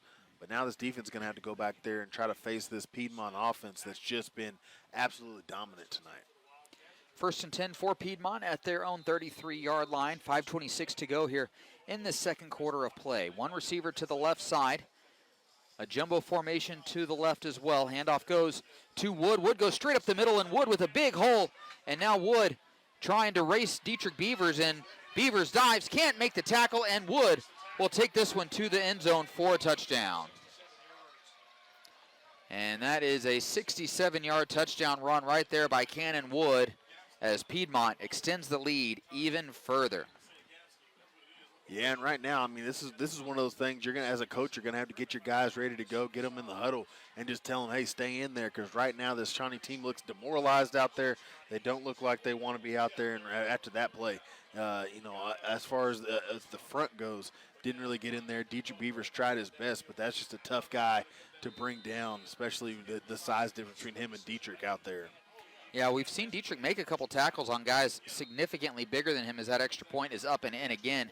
But, man, with just the way that Wood runs at 6'2", 220 pounds, Dietrich did all he could just to dive at his ankles, and he was able to hit him in the ankles, but Wood just unable to go down. I think for the first time this season, you're seeing runners that are sort of cognizant of the way that they run. They're aware of kind of how, hey, guys are going to be diving at your feet. Okay, let me slow down and kind of see where this guy's going to hit me and then make my decision. They're not just running to run, and you see a lot of that throughout the year. Now you're facing runners that are good running backs. They're great runners, and they know exactly where they need to be. They know their bodies. They know what they're capable of. And so now, where Dietrich Beavers was able to kind of get in there and kind of, surprise guys and kind of hit them low and kind of just knock them off their level a little bit, knock them off balance a little bit. You're talking about guys that don't get out in front of themselves. They don't run out, with their head in front of their heels. They're able to kind of let the game come to them. And then once they get in the open field right there, if there's a guy in front of them, they know how to bring them down. Yeah, you see like you were saying, Landon, with those guys, they might not be the fastest guys like a guy like Cannon Wood, but not the fastest guy. He's not going to beat Dietrich Beavers in a foot race, but he knows how to run, and he knows how to run with his body type. There's another good kick. Thomas will take it at about the 14-yard line. Thomas trying to scan the field, see where he can go, and Thomas drops the ball. It's on the ground. It's picked up by Thomas. Right back at the 16-yard line, so the Wolves will gain only about 2 yards right there as Thomas jumps on the ball to avoid disaster.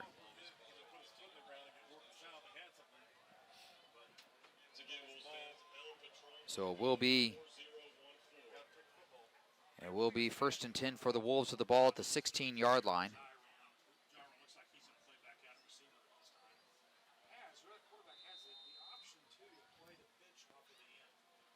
Jameer back out there at quarterback for Shawnee. 2 receivers each side, one of which is Zyron Campbell. He's on the right side. And here is a handoff to Dietrich Beavers. Beavers goes up the middle, and Dietrich gains about 1 or 2 before he is stopped. Yeah, you got to like I say, we've said it a million times tonight, that offensive line going to have to move guys out.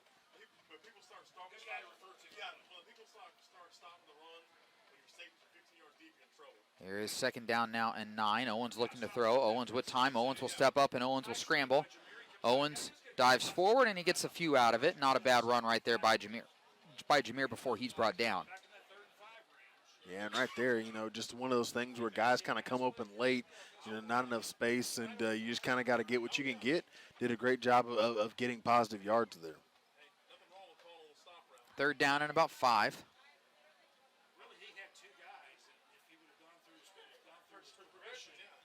So 3rd down and 5. Here is Owens spinning around, and Jameer is ripped down by the back of his jersey. Coach Madonna not happy with his offensive line, and I think some of the Shawnee fans were wanting a horse collar tackle, but it looked like Jameer was pulled down almost more by his number than anything else. But Coach Madonna not happy with his offensive line right now. Yeah, I'm not sure what happened. I mean, just a blown coverage all the way. Comes in on the inside gap of that tackle. Couldn't even get a hat on him. I don't know what happened. I don't know why it didn't even look like he touched him. It just kind of looked like he was kind of right near him. Just kind of let him go. And unfortunately, Jameer Owens gets thrown to the ground. There's a bad snap. It goes over the head of Lance Williams. Williams trying to punt it away. He's able to pick it up in the end zone, and he does punt it away. And it takes a little bit of a Shawnee roll, and we'll be down at the 35-yard line. But Piedmont now landed with fantastic field position after that poor snap, and then the punt by Williams as he just had to get it off his foot before it was blocked. Yeah, and a great job by Lance Williams to recover on that one. I mean, that could have been a complete disaster, but he's able to get it away. And unfortunately, like you said, Shawnee's going to have Piedmont rather is going to have great field position to start. But luckily, it wasn't a touchdown right off the bat. Yeah, as things have the potential to go from bad to worse here for Shawnee, as Piedmont has a 1st and 10 in Shawnee territory at the 35-yard line. 3:50 to go here in this 2nd quarter of play. Here is that's the quarterback. That's Mars. He's going to float this one up, and that is going to be incomplete. Kiefer Landis making a good play, coming back in on defense. As number 21, or 28, I should say, Lane Whitworth got back there behind the Shawnee defense and Landis then broke the play up with a nice play. Yeah, and we saw him working on passing plays in the warm-ups, and they kind of like to kind of run the option, see what's going, see if they can catch the other team off guard, and then just kind of throw it up. And like I say, that ball had a lot of hang time on it. And luckily, Kiefer Landis did a great job recovering. Jumbo formation to the left side with an extra lineman in. Handoff goes to Reed, and that's Smith. Reed Smith, he goes up the middle. Gets about 3, brought down by Jamar Favors. Demario Joyner, I believe, also in on the tackle. Actually, number 73, Skelton in on the tackle. Yeah, and again, you get in this 3rd and long situation. Shawnee, the last 2 weeks have had almost no answer for these 3rd and long situations. See if they can get a stop here. 3rd down and 7. And we have a offside here on Shawnee as the Wolves jump off sides, and that will make 3rd down a lot easier landed now for Piedmont. Yeah, and earlier, you got close to it. Now you got over the line. The referees could blow the whistle, throw the flag. So 3rd down and 2 coming up. And there is a good play, though, by the Shawnee defense as they have forced a 4th down as Lance Williams tackled the quarterback, Joshua Mars, after he ran for only a yard. A good play. Deshaw actually coming up for the stop. Yeah, bring up 4th down. Another great job there. I mean, just getting up there and wrapping up and bringing them down. Got to do it again here if you want to get off the field. 4th down and 1 for Piedmont. Wood back in there at tailback. Mars trying to see if he can get Shawnee to jump. Wolves not jumping. Game clock down under 2.5 minutes here in the 2nd quarter. Play clock down to 2. And we have a whistle here, a timeout taken by Piedmont as the play clock was running down, so we will take it as well. Shawnee down 28-0 here with 2:16 to go in this 2nd quarter. This is Shawnee football here on KGFF. Experts say it takes 10,000 hours to master a skill, but you don't have to be a master to get started. At Gordon Cooper, our hands-on training gets you on the right track right now, with dozens of programs to fit your future. It takes hard work to turn a hobby into your hire, so get to it. Your success story is a lot closer than you think. Gordon Cooper, powered by Career Tech. Hey there, local sports fans and community champions. Are you ready to show your true colors and support the Shawnee Wolves? Look no further than Sovereign Bank. When you bank with Sovereign, you're not just a customer, you're a teammate in the game of community success. Sovereign is not just cheering from the sidelines, they're in the huddle, backing every play, every victory. Your deposits with Sovereign directly fund dreams for Shawnee students. Switch to Sovereign Bank today and let's score big together. Sovereign Bank, proud sponsor of Shawnee Athletics. Member FDIC, equal housing lender. Shawnee Wolves football is on Classic Hits, KGFF. Welcome back to Crane Family Stadium here at OBU. 4th and 1 upcoming for the Piedmont Wildcats as the Wolves are looking to make their first defensive stop of the game. Mars under center, and he goes straight up the middle, and he's going to get the 1st down as the Wolves just, I don't even know if the Wolves were completely set. Piedmont got out there, got everybody down, and then just immediately snapped it and got the 1st. Yeah, I mean, I think he actually outpaced his offensive lineman there. I mean, he ended up in a spot where he just kind of found himself up the middle. And we have an injured Piedmont Wildcat. I believe that's the center, Marshall Wolverton, as he stood up. Didn't like how things felt, and then the official told him to go back down, and he did. He's pointing at that right leg of his. But, Landon, it'll be a 1st down. We're going to keep it right here, kind of keep you up to date on a couple things going on in terms of other high school scores. Big one of note right now, Guthrie right now leading Carl Albert 14-0 in the 2nd quarter. That would be if that score holds, that would be an absolutely massive upset, Landon, as the Titans are arguably the best team in the state. Them and Bixby are right up there with each other. And Guthrie, if they were to win, they would be in the driver's seat to win the district title, which I don't think anybody everybody thought Guthrie would be really good this year. I don't think anybody thought that they would be able to win district. I don't think they thought they were going to be this good. I mean, they've Yeah, gone that's out true. there. They've absolutely dominated every single game they've gone out there and played. I mean, they dominated this Piedmont team when they played them a game that everybody thought earlier in the season would be just this magnificent game, and they went out there and dominated them. So this Guthrie team is something to behold this season. Backup center in now for Guthrie. I believe it's number 75, Cooper Bunsey. 1st and 10 for the Wildcats with 2 minutes to go here in the second quarter. And there is a pitch play to Houston. Houston cutting his way, weaving his way inside, and Houston is tackled inside the 10. It'll be a 1st and goal as Ryan High makes the tackle down at about the 7-yard line. Yeah, and right there, just another great play, just kind of, hey, fake it up the middle and then just pitch it off. And right now, Shawnee just looks like they're guessing out there. They look like they are just trying to figure out where the ball is, and by the time they figure it out, they're already about 10, 15 yards down the field. 1st and goal for Piedmont. Ball at the Shawnee 7-yard line. One receiver, one split back to each side. Handoff goes to Wood. Wood goes up the middle. No, Mars keeps it as that play was blown up immediately in the backfield by Rayson Campbell. Mars was able to lean forward and maybe pick up a couple yards, but a good play by the Shawnee defense right there. Yeah, and we get to see the physicality from Rayson Campbell. They're able to kind of wrap Wood up and bring him down. But a great job there by the defense to hold steady.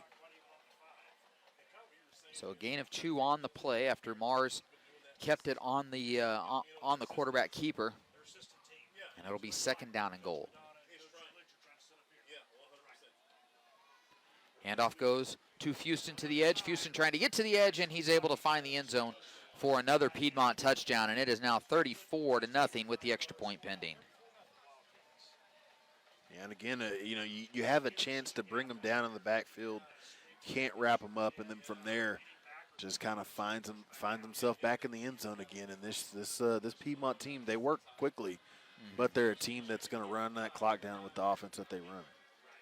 54 seconds remaining in this second quarter, Landon.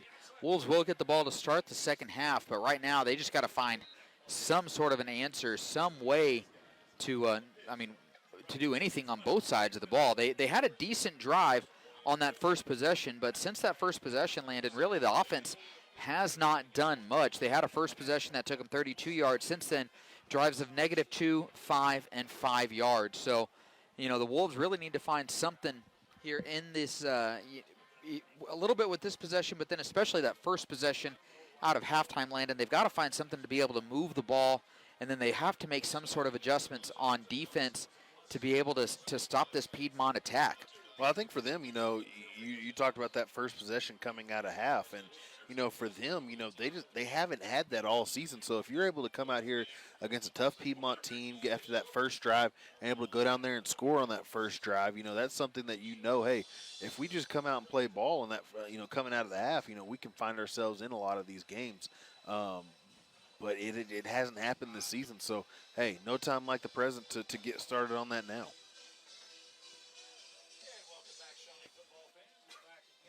Noah Ward with the ball teed up, and now he will line it up like he's going to go for this pooch kick again. And he does pooch it away. It is a high pooch kick, and it will be taken at the 32-yard line. That is Quentin Trapp, and Trapp had nowhere to go. He might have gotten a yard out of it.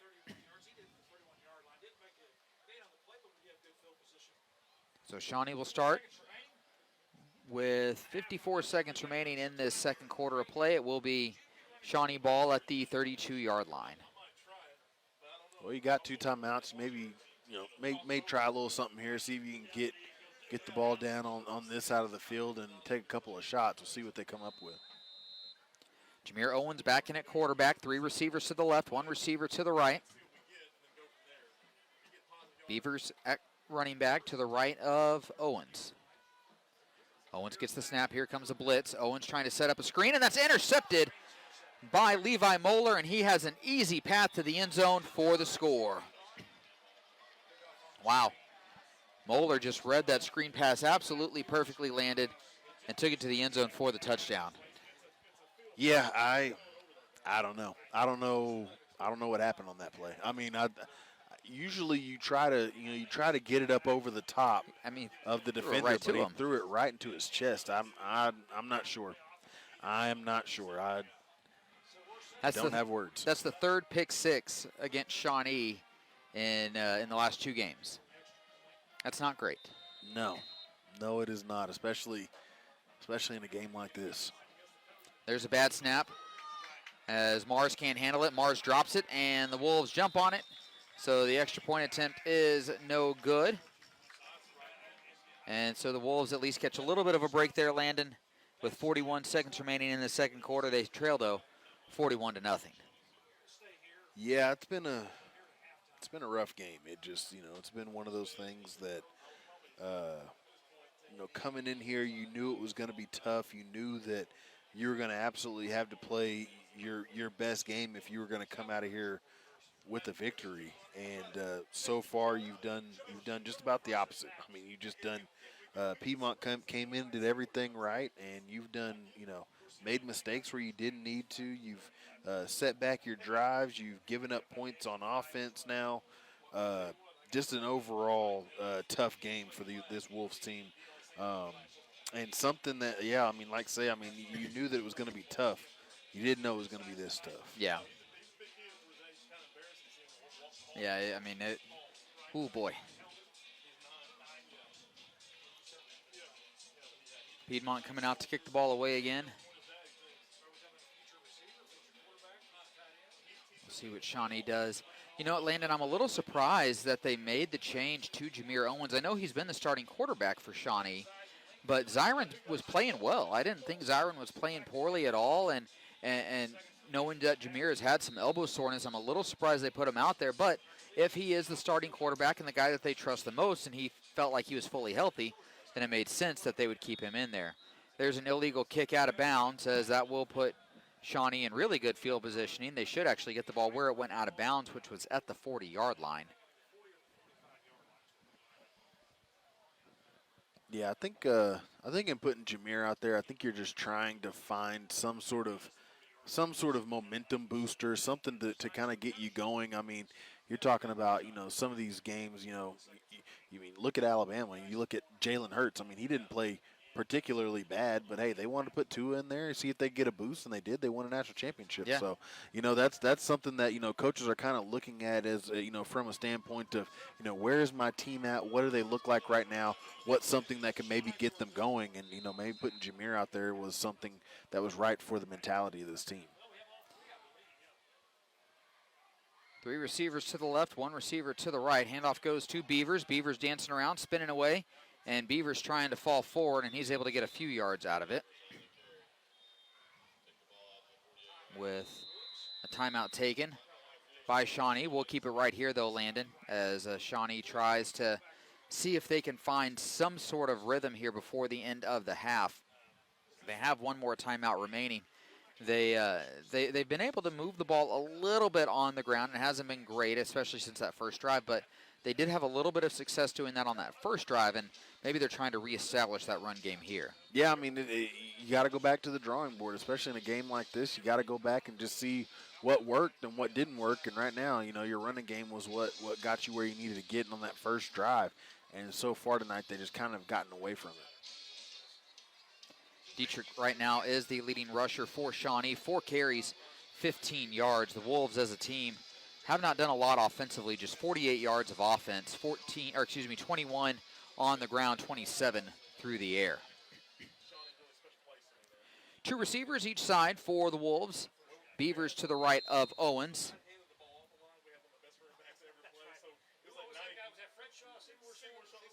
As Owens gets the snap, and he's going to look to throw. Owens with time. Now Jameer will step up, and he'll dump it off to Beavers, and Beavers slips right at midfield, right across midfield at the 49-yard line. As, again, Jameer Owens had time to sit back in there in the pocket. He started to climb the pocket and kind of started to scramble almost a little too early, Landon. Yeah, and, you get those guys that have those injuries, and usually they're just trying to stay from being injured again. Shawnee will be able to get 1 more play off here. Here's Owens looking to throw. Owens again with time. He's going to fire this one deep, trying to hit Jameer Owens, and that is going to be intercepted as time expires here in the first half. It's intercepted by Kyle McGugan, and that is how that first half will end, Landon, with an interception, and the Wolves down 41-0 as they Just could not get anything going in that first half of play, either on the offensive side or the defensive side. Yeah, that was a rough half. I mean, you're really going to be going into this locker room, and you see Coach Madonna right now getting the guys rallied up and just trying to get their energy back into this game, trying to get them to play, and just trying to get them ready as they go into that locker room before they take on that first drive out of the half. Let's go ahead and take a look at some of those halftime numbers for you. First off, for Piedmont as a team, already 249 yards on the ground, Landon. It doesn't feel like they've even had the ball that long, but they've just been running so efficiently and so well. 249 yards on the ground for Piedmont, 36 yards through the air. They did have a couple of penalties for 15 total yards. Looking at those individual numbers now for Piedmont, Cannon Wood, leading rusher, 11 carries, 150 yards, 2 touchdowns. Jaden Fuston, 6 carries, 44 yards, a couple of scores. Reed Smith, 5 carries, 39 yards. Passing-wise, Joshua Mars, 2 of 4 passing, 36 yards. Had the 1 touchdown as well. Micah Rocco, 1 catch, 25 yards in the score. Cannon Wood had the other catch for 11 yards. Defensively for Piedmont, Lane Whitworth and Brogan Hardy leading tacklers by my count, as Levi Moeller had the interception for a touchdown, and Kyle McGugan also with an interception for the Wildcats. Looking at the Shawnee numbers now as a team, the Wolves with 51 yards of offense, 21 on the ground, 30 through the air, as the Wolves had 2 penalties in that first half for 10 total yards. Looking at some of the individual numbers for Shawnee, Dietrich Beavers, leading rusher, 4 carries, 15 yards. Jameer Owens, 4 carries for 10 yards. Day Shaw, 3 carries for 2. Passing-wise, Zyron Campbell, 4 of 6, 27 yards. Jameer Owens, 1 of 4, just 3 yards through the 2 interceptions as well. Toby Gray, leading receiver, 2 catches, 21 yards. Dietrich Beavers, 2 catches for 11. And then defensively for the Wolves, Day Shaw, leading tackler by my count, with 6 tackles in that first half of play. So Landon, the Wolves, like we were saying, they've got to be able to figure out something here at halftime, come up with some sort of rhythm, come up with some sort of game plan to be able to move the ball offensively on this first drive, and at least do something positive on the offensive end. Yeah, I think it's simple. You got to be better. Got to be better this half. You just got to go out there and be better. Put something out there. It's 0-0 when you come out of that locker room, and just try to win the second half, because right now it's not looking good for you.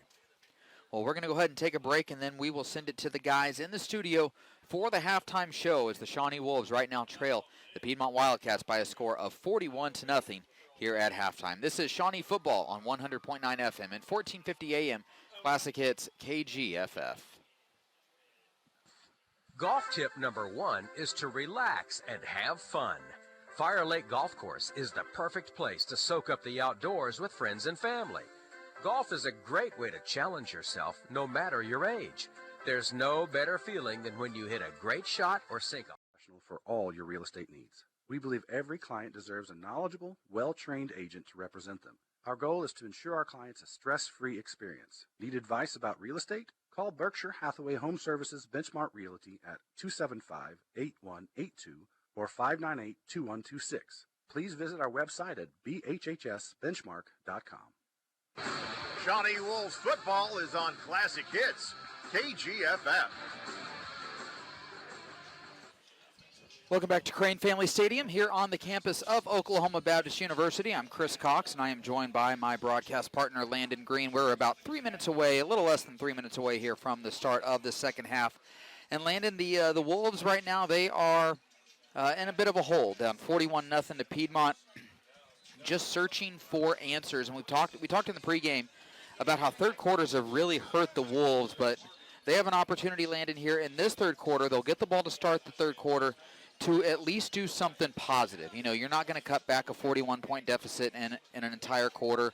And frankly, Landon, it's going to be hard to cut back down a 41-point deficit in this second half. But they can come out here and they can at least try to do something positive in the third quarter. And if they can do something positive, get on the board, maybe try to win that third quarter, then at least they can have something to build upon. Yeah, I think that's what you're looking for. You're looking for positives out of this game.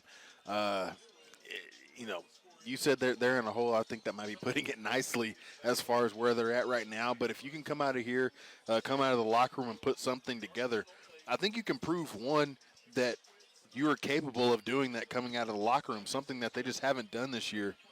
They just kind of don't seem to come out of the locker room ready to go. And so if you can come out of here, especially again against a good Piedmont team like you have out here, and show yourself that, hey, you can come out of the half and make that happen.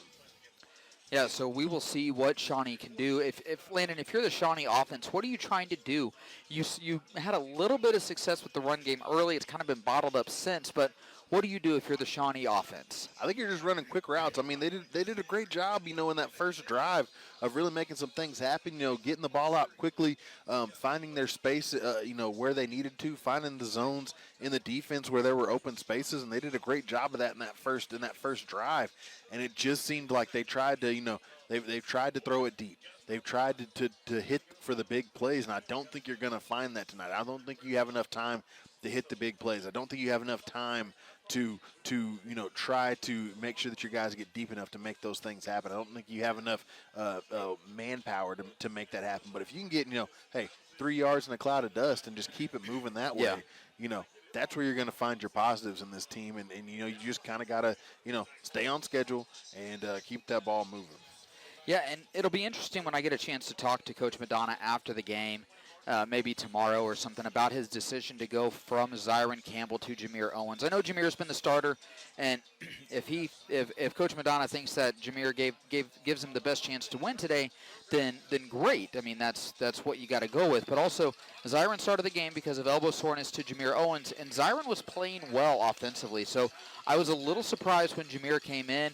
Jameer has seemed a little hesitant to throw the ball when he's been out there. He's kind of had some happy feet in the pocket, tried to kind of get out and escape a little bit earlier than maybe he needed to, and then he threw, the one pick at the end. I'm not really going to, it counts as a pick, but I'm not going to really hold that against him. He was essentially throwing a Hail Mary right there. But then on the screen pass, it was just a poor pass by Jameer, and so I wonder if you go back to Zyron Campbell, Landon, because again he showed some good things when he was throwing the ball in that first quarter. I think you're going to have to, like you said. I think you're going to have to. He's somebody that, as of right now, he gives you a little bit more. I wonder if that elbow is a little bit more than sore. You wonder just how much. On a scale of 1 to 10, you look on the, you go to the doctor, they tell you on a scale of 1 to 10, and you get to point at the faces. Yeah, happy face, really sad face. Yeah, where is his elbow at on that scale? And from the looks of it, it looks like it might be worse than what we think. You definitely don't want that to flare up on you. So I think, putting Zyron out there and just preserving Jameer as much as you can might be your best option. Yeah, I mean, that's kind of what I would want to see. But again, if he thinks Jameer is healthy enough, if Jameer says he's healthy enough, then you got to let your starter go. There's a kick as we are underway here in this second half, and that kick will sail over the head of Dietrich Beavers, and it will roll through the end zone for a touchback. So Shawnee will start with the ball at the 20-yard line. Well, we get a chance, an early chance to see what this offense can do coming out of the half and see if they can do something, just anything, to put points on the board. Both guys are in the huddle right now. Of course, they have more than 11 guys in there anyways as they're on the sideline, and now they break that huddle, and it will be Zyron going out there at quarterback as Jameer stays on the sideline. He's going to be right next to Coach Madonna the entire time, ready to go in at the first call. But Zyron will be at quarterback for Shawnee with both Deshaw and Dietrich Beavers in the backfield with him. And we have another little pause and play as it looks like the officials are waiting for the chains to get fully set. Two receivers to the right side, one receiver to the left, and like I said, Beavers and Shaw both in the backfield, one to each side of Zyron Campbell. There's the handoff, and it goes to Beavers. Beavers trying to stretch it to the outside. Dietrich dancing around, and he is going to be wrestled out of bounds and then knocked out of bounds after a short gain, maybe 1 or 2 there on the play. Yeah, and this Piedmont team, they do a great job of really working down the line, making it tough on you to find the edge, and you're really just going to have to see if you can turn something up and get a few yards right there. Dietrich just trying to find the gaps, and Piedmont kept filling them. Yeah, I think if you're the Shawnee runners, you hit that first hole that you see. You don't try to bounce it out further because Piedmont's quick enough that they will get out there. Campbell switching everybody around, getting everybody where he wants them. Handoff this time goes to Deshaw. No, it's going to be Zyron who keeps it. Oh, and he just got his helmet ripped off as Zyron, man, holding his neck. He's going to be a little slow getting up, and about 4 flags came in as that was a major face mask penalty right there. That was number 44 in on the tackle, and I don't have a name for him, but, man, just a violent tackle as he ripped the helmet off of Zyron Campbell, and the Shawnee coaches are going to go out there to check on Zyron right now. Wow. Yeah, that was a vicious one. I mean, if you could get an extra 5 after the 15 for that one, I mean, just almost, just wringed his neck out there. I mean, just that's a tough one. Luckily, good to see Zyron get up after that. But yeah, I mean, I think his neck hurts, his jaw probably hurts. I mean, he got his helmet absolutely ripped off. I think that was actually number 14, Joshua Mars, who's also the quarterback. But it will be a 15-yard penalty, obviously, as they do call that the personal foul one. I don't think anybody's surprised by that. So Jameer Owens back in at quarterback as the training staff will look over Zyron Campbell here. 1st and 10 for Shawnee at the 37. Handoff goes to Beavers. Beavers trying to find a hole, and Beavers back to the line of scrimmage and no more.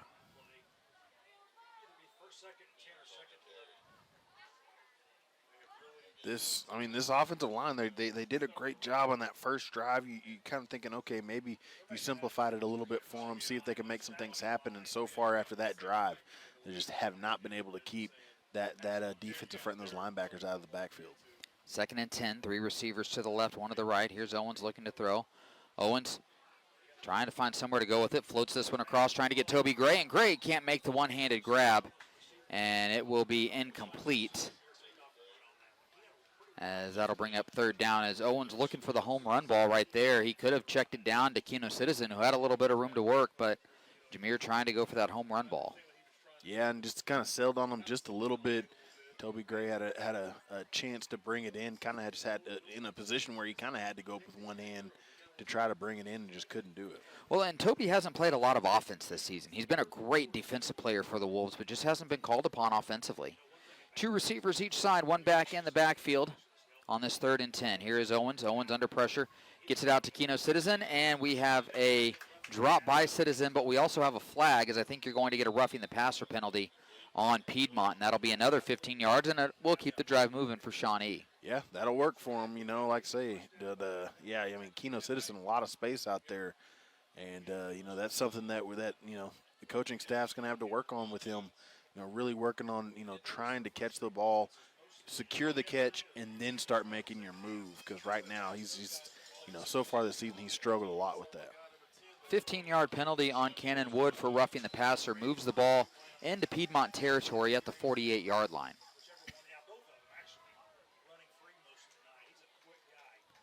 Two receivers each side. Beavers the lone back in the backfield. Here's Owens. He'll dish it out to Beavers. Beavers trying to make something happen. Beavers, though, immediately bottled up and driven out of bounds. Number 4, Ethan Shelton, the first guy out there.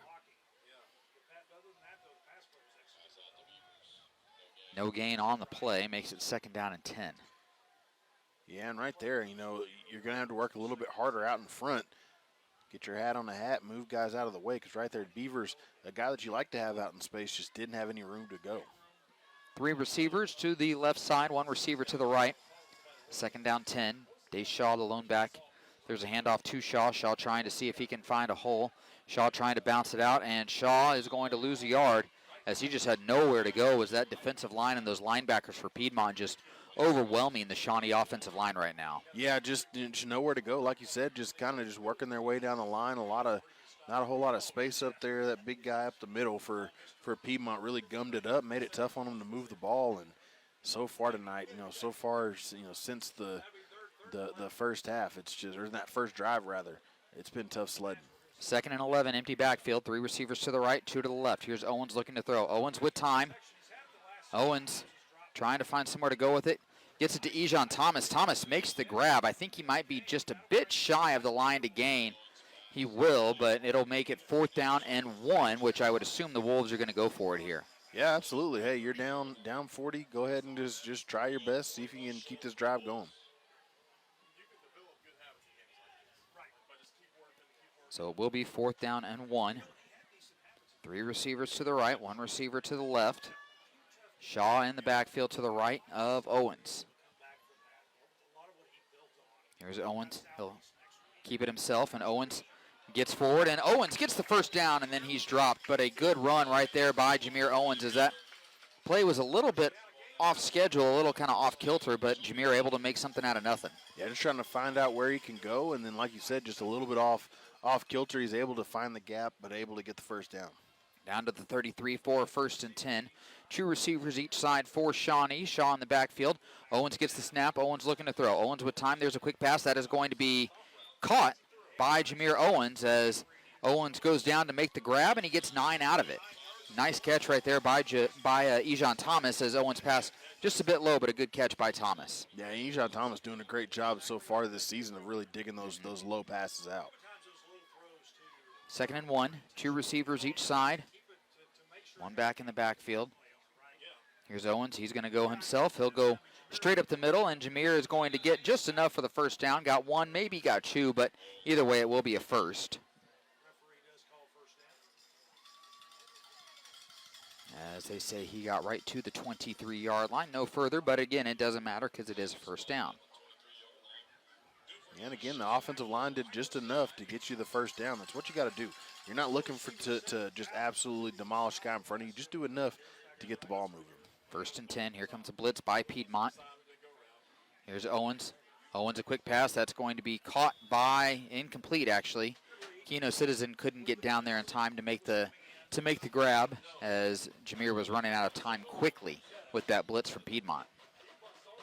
Yeah, just trying to get it out of his hands and just couldn't get the ball where it needed to go. 7:03 to go here in this 3rd quarter. 3 receivers to the right, 1 receiver to the left. Beavers back in at tailback for Shawnee to the left of Owens. Here's Jameer looking to throw, trying to set up a screen. Screen pass goes to Beavers. Beavers following his blockers, and Dietrich spinning away. And Shawnee has a 1st and goal down inside the 10. A nice screen play right there. We saw the screen play hit a couple of times last week. It hits right there as Shawnee 1st and goal at the 7-yard line. It's been there quite a bit tonight, just haven't been able to connect on it. You have the one play where offensive linemen are kind of in the way, and then you have the interception right there able to hit on it.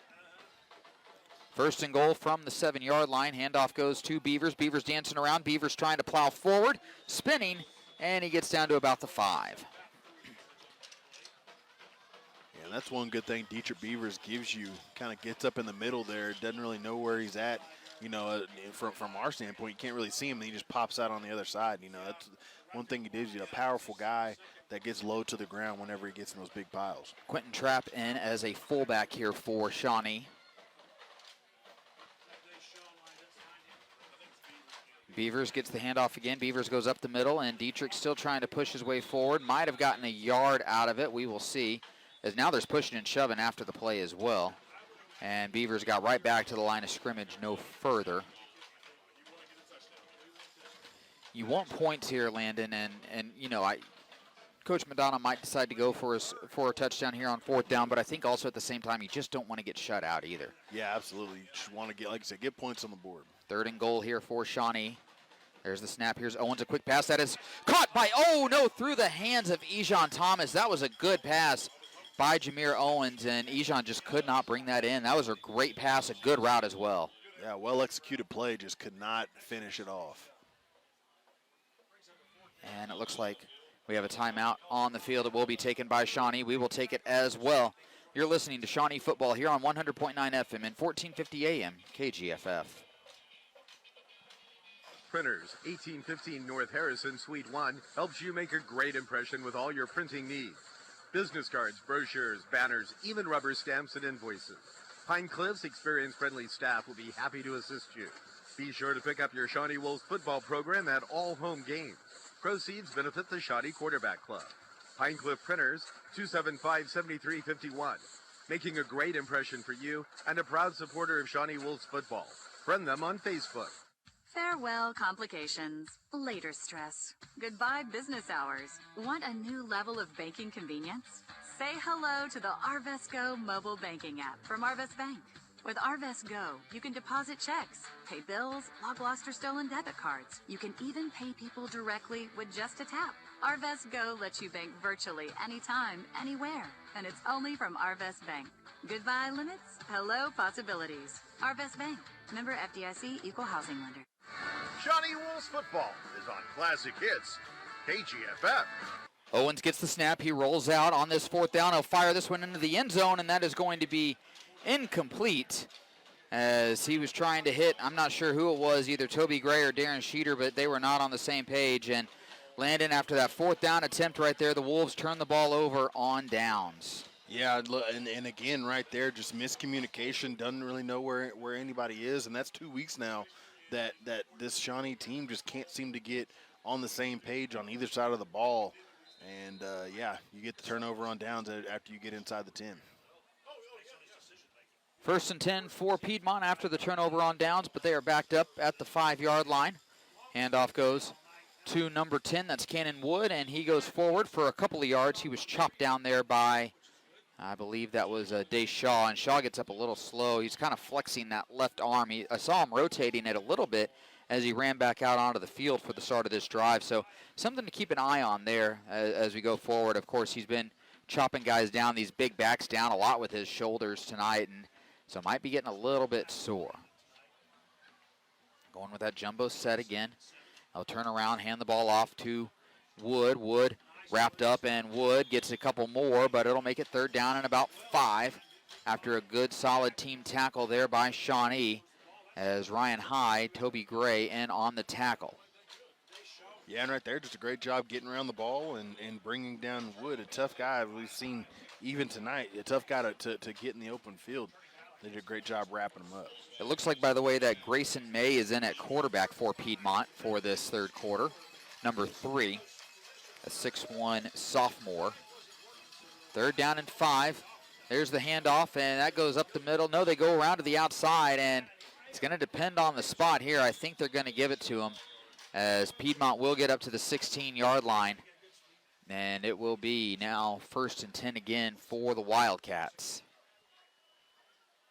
Yeah, and that handoff up the middle just causes enough hesitation. I mean, it's just enough that you're able to get that ball out to the outside, and it makes it tough to recover. And the Shawnee defense just can't seem to get around the ball quick enough. So that gain of 6 makes it a 1st down. 1st and 10. Just over 4 minutes to go here in this 3rd quarter. Handoff goes up the middle. That's number 21, Tyson Benford. And he's stopped for a gain of about 4. Yeah, that's pretty much all you can do. Just kind of gum up the middle and hope that they run into you. And that Shawnee front has got some big guys in there tonight. Just trying to keep the middle clear as possible. Jaden Smith in on the tackle.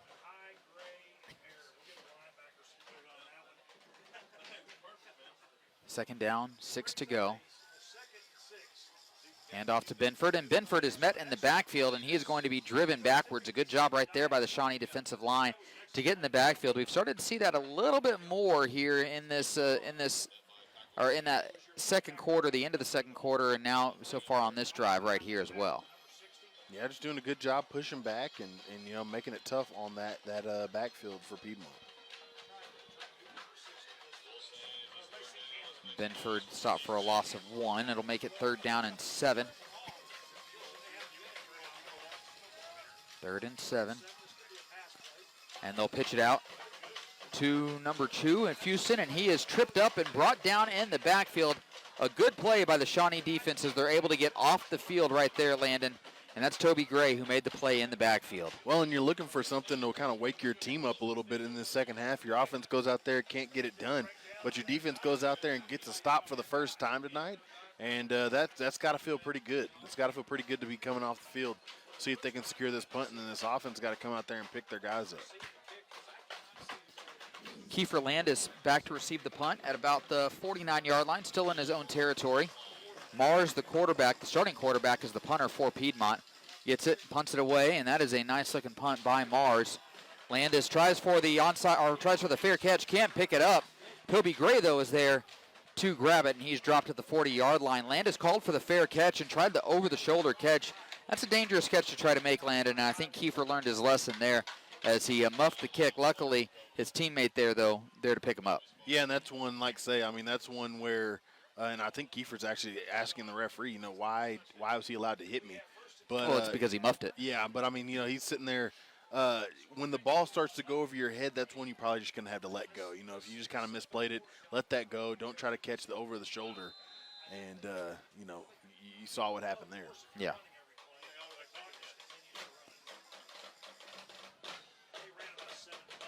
.202 to go here in this third quarter. There's a handoff to Dietrich Beavers. Beavers weaving his way forward, and he's going to be able to get about 5. Yeah, and again right there, just enough of a space for Dietrich to shoot through and then able to get a solid gain there on first down. So Beavers with a gain of 5. Makes it second down and 5. Ejon letting guys relax, looking over to the sideline. 2 receivers to the left, 1 to the right. Owens hands off to Beavers. Beavers trying to go to the left side. Beavers trying to bounce it out.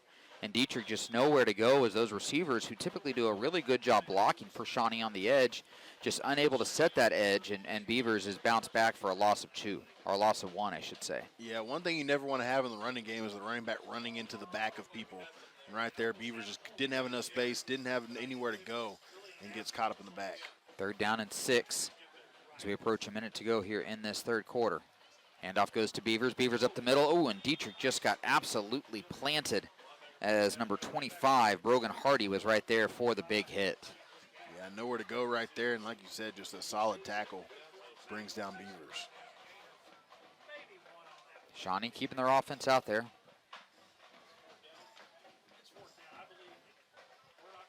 As I don't think the Wolves have to snap the ball if they don't want to, but it looks like that they will go for it anyways. Here's Owens looking to throw. Owens dancing around, and Owens throws another interception as number 21, Tyson Benford, able to get the diving pick at the 45-yard line, the 46-yard line for Piedmont. And so the Wolves, they were going to end up turning the ball over on downs anyways, it looked like, but there instead, Owens throws his 3rd pick of the night and his 7th in the last 2 games. Yeah, just trying to make something happen, and just wasn't there. Just a great play there by Piedmont to get the interception. He still had to make a great play.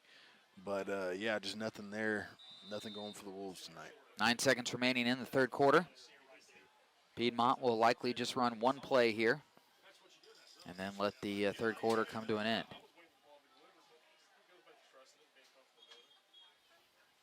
Piedmont trying to get everybody set, waiting to get everybody set. And now we have an official's timeout as one of the Piedmont players has to come off the field. It looks like number 28 has to run off the field for Piedmont. That's Lane Whitworth. It looks like he has some sort of equipment issue. Piedmont also making an offensive line substitution as well.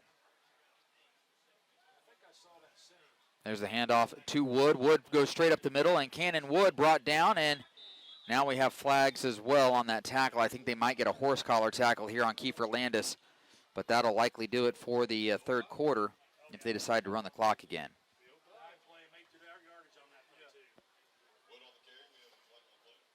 Right now the ball being spotted at the 29-yard line.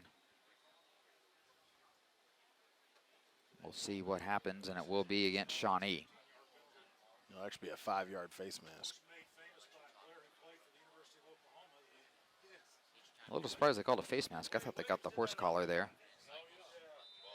Yeah. Again, it works to Shawnee's advantage, I guess, with only the 5-yard penalty. And Piedmont will not run another play, and that will do it for the third quarter of play. At the end of 3, the Shawnee Wolves down 41-0 to the Piedmont Wildcats. We'll have the fourth quarter right after this. You're listening to Shawnee Football here on Classic Hits, KGFF. Score a great deal from Domino's Pizza in Shawnee with their mix and match deals for $6.99 each.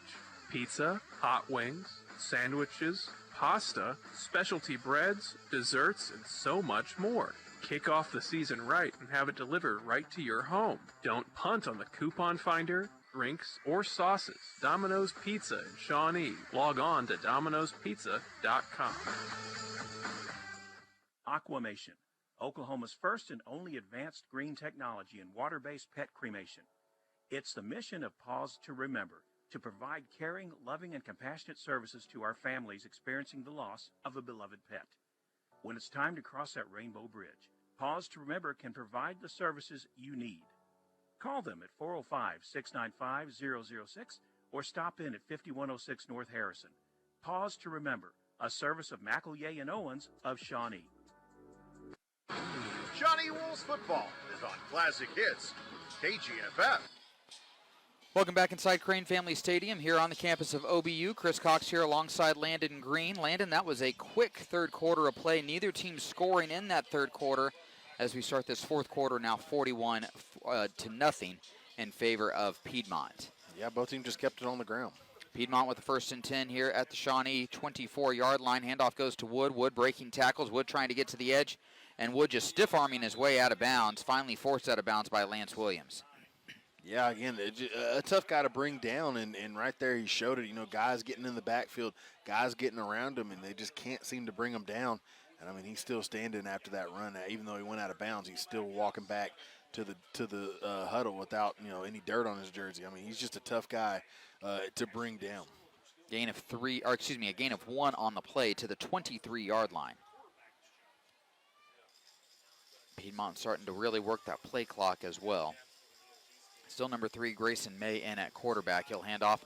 Nope, he'll pitch it out to number 7. That's Rocco. Rocco trying to get to the edge, and Rocco breaks a tackle, and Rocco into the end zone for the Piedmont touchdown.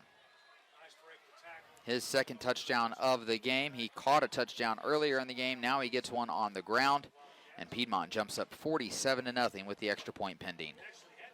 Yeah, and right there, I mean, just a great job of kind of getting around there, and that pitch out, just nobody's there to make the play. That's something I think you're going to kind of go back on film and you're going to go watch, and there's probably going to be somebody who's out of place. There's the extra point, and that extra point is up, and it is good. So with the extra point by Noah Ward, Piedmont now leads 48-0 here with 11:11 remaining in the fourth quarter, Landon. Yeah, and if you're talking about, hey, coming out of the locker room 0-0, you did great in that third quarter of, keeping it tied up in that second half in the third quarter. Right now you're down 7-0, so you're going to have to go out there and try to put something together. You got inside the 5 last time. You got close to that end zone. Try to get down there again and see if you can't punch in for a score.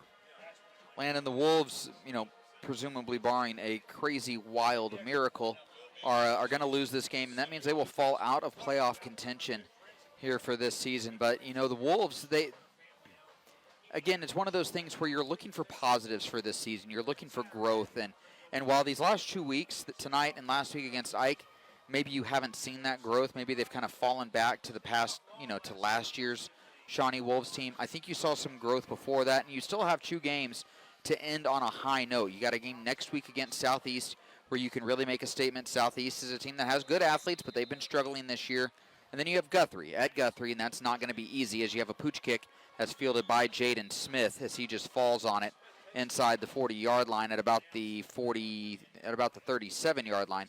But Landon, you got some opportunities to still make some, show some growth and make some improvement. Yeah, it's a team that they're looking for the building blocks of something great. You're talking about, 3 games this season that, go a different way. One play goes, breaks Shawnee's way, and one call goes Shawnee's way. And you're talking about a completely different season, you know. And so far tonight, I mean, just like, tonight, the last couple of weeks, it's just kind of been a beatdown. But there are some games where they're in it. So how do you get to the point where you can kind of come back in the games like this? Zyron Campbell back in at quarterback. He hands off to Dietrich Beavers, and he's spun out of bounds after no gain, maybe even a small loss. We'll see where they spot it. They'll spot him right back at the line of scrimmage. So it looks like we'll have 2nd and 10 here for the Wolves. 2 receivers to the left, 1 receiver to the right. Handoff goes to Beavers again. Beavers trying to find a hole, and Beavers just lowering his head. And Beavers scooting forward and getting up to the 40-yard line. Yeah, and right there, Quentin Trapp going up to block, the tackle is actually pulling. Now what you have to do is, as a tackle, once you get out there and you see that fullback in front, you cut inside of him. That's your block is not to the outside of that fullback. If you try to go to the outside, you're leaving that inside wide open, and just wasn't a lot of room for Dietrich Beavers to find. 2 receivers to the left, 1 receiver to the right. Campbell looking to throw. Campbell a pump fake. Campbell trying to get set. He's going to float this one up, trying to get Ejon Thomas, and that is intercepted as Cannon Wood number 0, Kyle McGugan comes up with the interception, and he's now going down the sideline, and he's finally forced out of bounds, but well into Shawnee territory. Ejon Thomas was bumped off his route. I think he was looking for a flag, but no whistle. Yeah, just that's something you kind of got to fight through. The referees are looking for you to kind of fight through a little bit of contact. There's always contact on those deep plays, and it looked like he was kind of going off of a different track from where the ball was going, and just found himself on the ground. But yeah, another tough play. You got to, you're looking to have a good offensive drive, and another turnover for this Shawnee team. One other score update for you as they're in the third quarter. Guthrie still leading Carl Albert, surprising, but 14-10 in that low-scoring game. There's a handoff right up the middle, and that runner goes nowhere for Piedmont. That's number 26, Grant Myatt, as he had no gain on the play. Grayson Campbell, first guy there for the Shawnee defensive line. Yeah, now you're in this deep in the game, late game situations where, the other team's bringing out their backups. Right now, this is where coaches are looking for effort guys. 2nd down and 10. Myatt still at tailback. Handoff goes to Myatt. Nope, they're going to pitch it out to number 33, Wilson. Wilson gets to the edge, and Wilson finds a hole, and he races into the end zone for the score. So another Piedmont touchdown. This time it's number 33, Terry Wilson.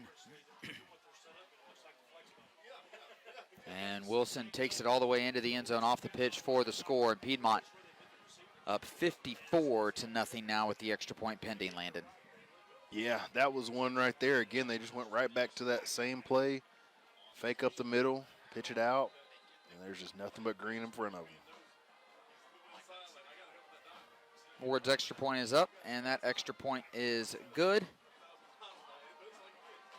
And with the extra point, it is Piedmont 55, Shawnee nothing. Just a rough go of it again, Landon, tonight, and another kind of disappointing effort, I think, for Shawnee. They started off strong. Again, they had a really good first drive before penalties kind of killed that. But since then, Landon, they just have not been able to do anything. They had another really good drive to start the third quarter. It was a 17 play that went for 75 yards that ended at the 5-yard line. Yeah. And I mean, they've just been able to do nothing tonight. I mean, outside of move the ball a little bit, then they end up turning it over on downs. They end up turning the ball over with interceptions again. Those have cropped back up as they've now thrown 8 interceptions in the past 2 games. 4 last week, 4 now this week. And, I mean, Shawnee just unable to really do anything offensively. And defensively, they're just worn down from this physical rush game. Yeah, there's just nothing really going right for them. They've had a tough go of it tonight. It will be Ejon Thomas who picks it up at about the 13-yard line. Thomas trying to make something happen. Thomas gets up to about the 25-yard line before he's planted by number 6, Jackson Elliott. Well, another opportunity on offense. Just under 9 minutes to go.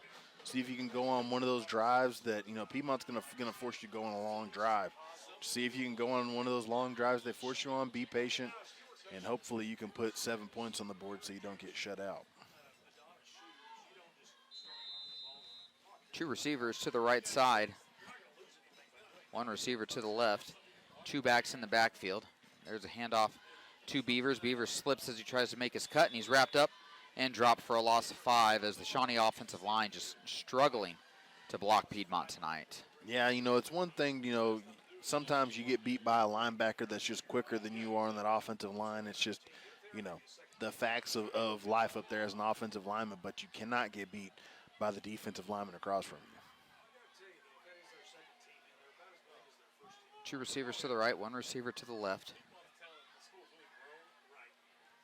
Here's Campbell looking to throw. Campbell will step up. Campbell trying to spin away, and Zyron is sacked as he had nowhere to go. Number 71 coming up with the tackle. That's Jesse Knapp with the sack. Another loss of 5 back to the 15. Yeah, I mean, just nowhere to go. I mean, they did a great job in coverage. Zyron Campbell didn't really have anywhere to go with the ball. And, yeah, he gets brought down. 3rd and 20, 2 receivers each side. Here's Campbell looking to throw. Campbell's just going to fire this one deep, trying to get it to Ejon Thomas, and Thomas can't come up with it as it's broken up by Ethan Shelton. And that will bring up 4th down.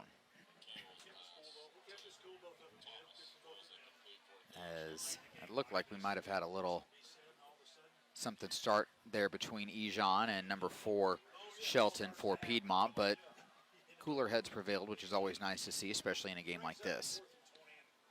Yeah, Zyron put a ball up there that Ejon could have come down with, just couldn't quite get up there. Lance Thomas back to punt the ball away. He'll boot it away, end over end kick. It will bounce, and it will take a Shawnee roll. That's a nice little Shawnee roll. It'll be picked up by number 2, Jaden Fuston, right at the 36-yard line. Well, we'll see what the defense can do. I mean, it's just been an uncharacteristic game uncharacteristic past couple of weeks for them, where they've done a great job of just kind of bend it but don't break. Give your offense a ton of chances, and so far these past couple of weeks, it just seems like the dam's kind of broken, and the water's flooding in. 6:42 to go here in this 4th quarter of play. Piedmont, they're not going to put the ball up again in the air. It'll all be on the ground from here on out, so it's going to be up to Shawnee to stop them and keep this clock moving. Handoff goes up the middle, and that's number 26 for Piedmont. That's Grant Myatt, and Myatt is able to pick up about 9 as he gets up to the 45-yard line. Yeah, and again, you see these backups coming in, and you think, hey, these are the guys. Maybe Shawnee can make something happen. These backups are almost as good as the first team. I mean, they do a lot of good stuff. Yeah, they run this system all throughout Piedmont Public Schools, and it shows. These guys know what they're doing once the time they step on that high school campus. There's Myatt again, and he's brought down, but he gets the first down as Ryan High makes the tackle. Haven't called his name a ton tonight as the Piedmont defense has done a good job, I think, just honestly playing keep away and running away from where Ryan High is.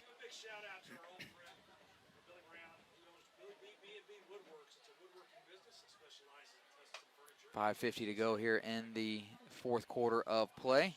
Handoff goes to number 11. Ryan High makes the tackle again, and that was Blue Ayers on the carry.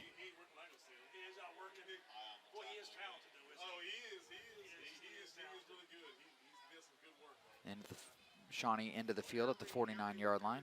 Yeah, Ryan High pretty much saw that the whole entire way, was able to move down the line and make a great tackle. 1 receiver to each side for Piedmont, and it's going to be the quarterback who is just absolutely planted, and we have flags on the field as Grayson May got maybe a yard out of that before Jason Hare absolutely rocked him. Yeah, good tackle, and looks like we're going to get a hold here. You haven't seen too many penalties called against Piedmont. Honestly, you haven't had a ton of penalties called against either team. They've come at bad times for Shawnee, but it's been a relatively clean game when it comes to penalties. But right there, we have a penalty called. Yeah, and it was at the tail end, too. I mean, it was probably, something where right at the end, the guy probably held somebody. Into the Piedmont territory after the hold for a loss of 10 yards. And the ball's on the ground, and Shawnee comes up with it as the Wolves finally catch a break there on the defensive end. Jaden Smith jumps on the loose ball, and the Wolves will take over at the 46-yard line. Yeah, you need something to break your way, and right there, able to get it done. Nice, quick on the ball. So the Wolves take over at the 46-yard line in Piedmont territory with 4:53 to go here in this fourth quarter of play. Timeout taken by Piedmont. We'll take it as well. This is Shawnee football here on Classic Hits, KGFF.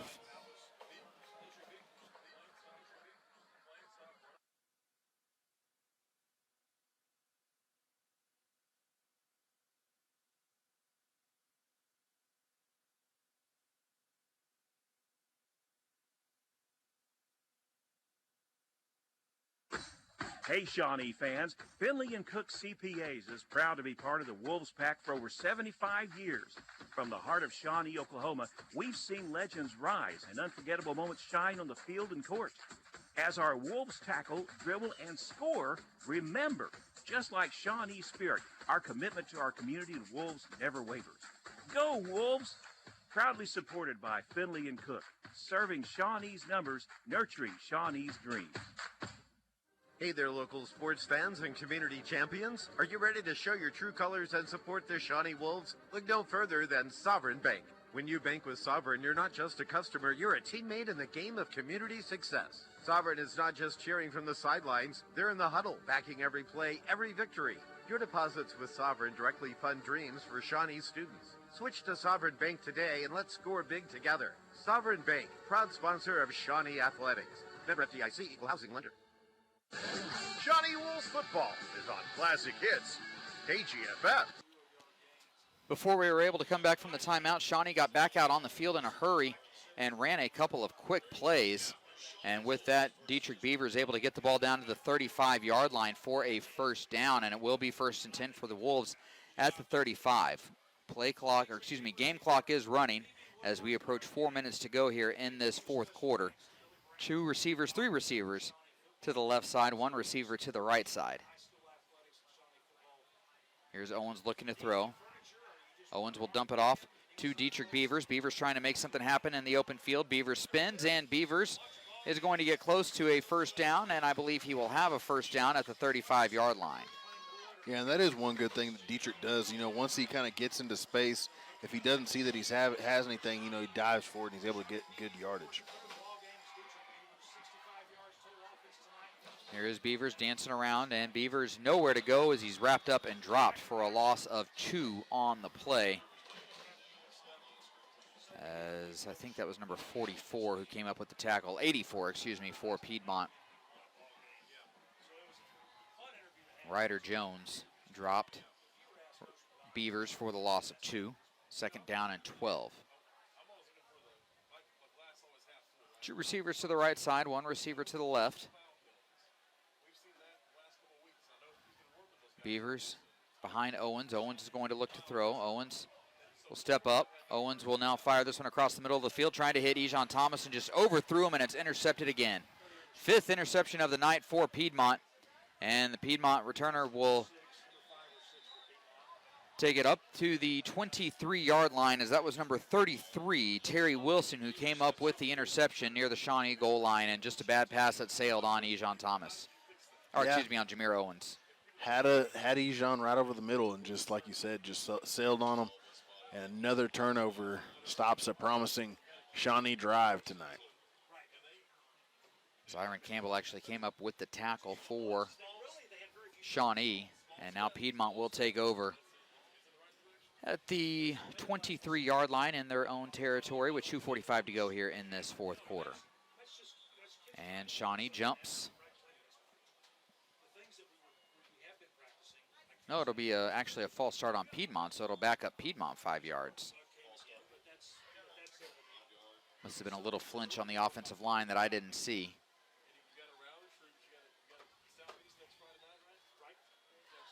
So that will be a false start and back up Piedmont 5 yards to the 18-yard line. 1st and 15.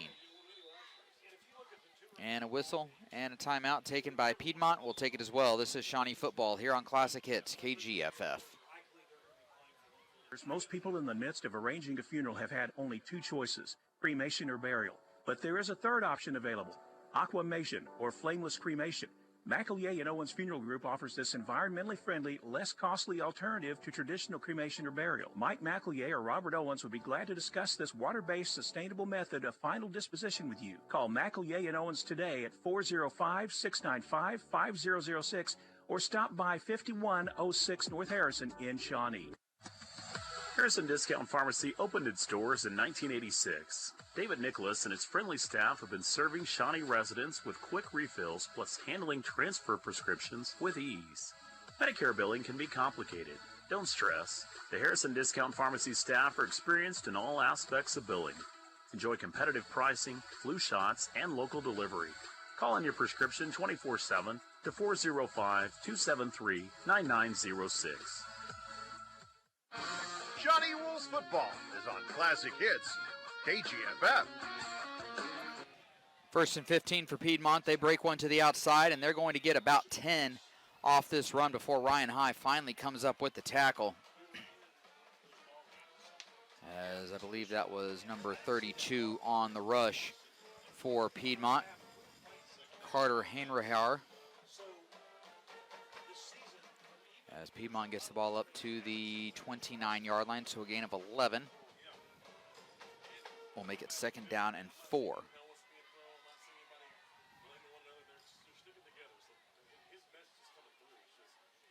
Handoff goes up the middle to number 24. That is Deason, and Deason gets enough for the 1st down at the 36-yard line.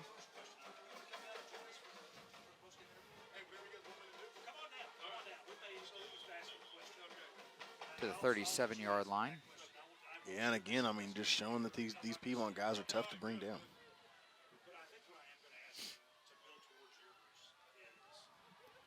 First and 10 for Piedmont. Ball at the 37-yard line. Game clock at about 1:40.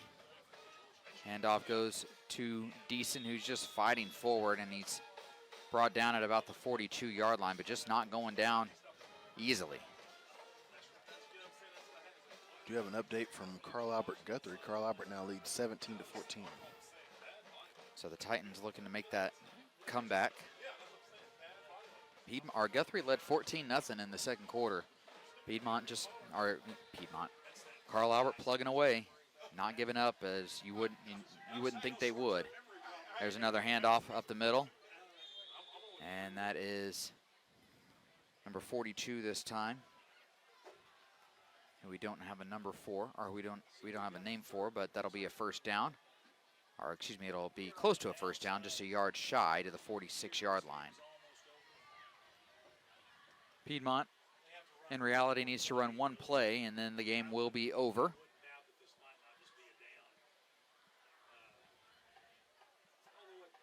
As I'll turn around, hand the ball off on that little jet sweep, and that will be a good tackle there by Lance Williams to bring down number 34, Brody Husel. As the Wolves will, I believe, be able to put this one in the books. I don't think Piedmont will run another play. It looks like they're running over to the sideline, kind of looking over to the sideline as well.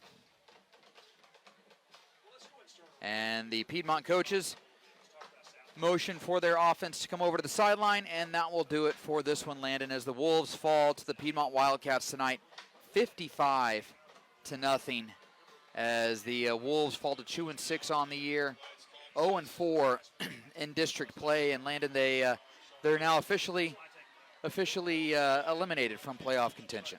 Yep, that's it's a tough pill to swallow. I mean, it's a tough pill to swallow. You got a few more games to go, and unfortunately, you're going to have to kind of just play for the guy next to you, play with some energy, as you know, there's just not really anything that you're going to be playing for, after the last game.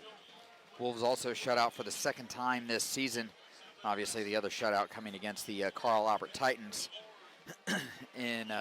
earlier in the year, but the Wolves falling 55-0 to the Piedmont Wildcats, a Piedmont team, Landon, that we knew was really, really good coming into this game. We knew that they were going to be tough We knew that they were going to fight a lot, and Piedmont just showed what kind of a team that they can be. And you got to think that at now 7-1 on the year, and their lone loss right now in district coming to the Guthrie Blue Jays.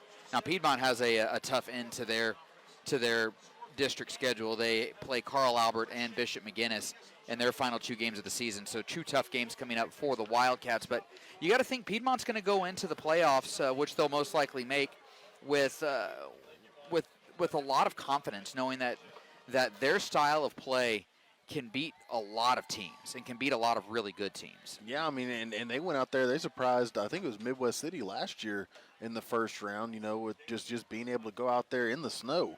So, you're talking about, being a surprising team, a tough team that's not easy to prepare for. And not only that, but they're going to be battle tested these last 2 weeks of the regular season. Yeah, and for the Wolves, Landon, you're just trying to end things on a positive note. I mean, that's plain and simple what you're trying to do. You just want to end things well. You want to take momentum into the off season, into basketball season for the guys playing basketball, into baseball track season for the other athletes, and then into spring football. You want to have a little bit of momentum going into that.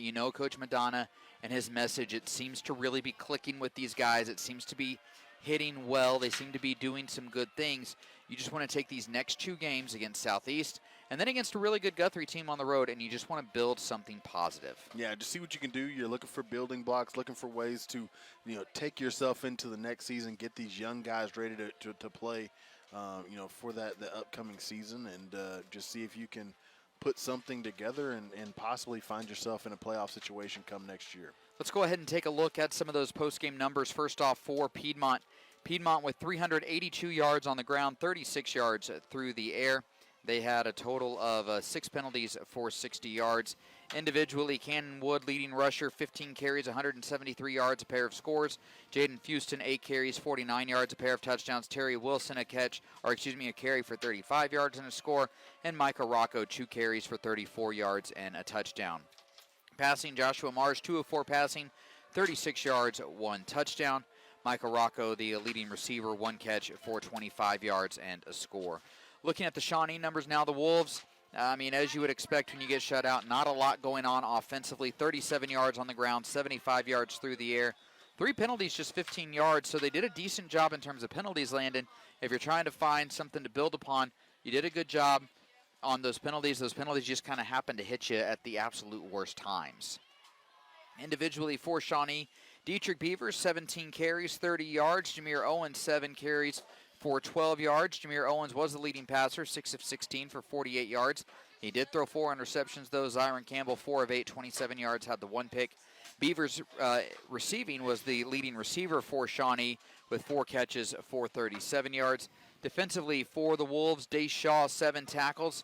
For Shawnee, Ryan High had 7 tackles as well for the Wolves. So, Landon, again, the Wolves fall to now 2-6 on the year. They are 0-4 in district play. And again, like we were saying, they are just looking to find some momentum over these next 2 weeks. Well, and next week you go against a team that you can absolutely beat. And not only are you playing for your pride, you're playing not to get last in the conference. So if you can go out there and get a win, hey, what are you going to find that's positive out of this season? At least we weren't last. If you can go out there next week, play your game, and play the game that they know how to play.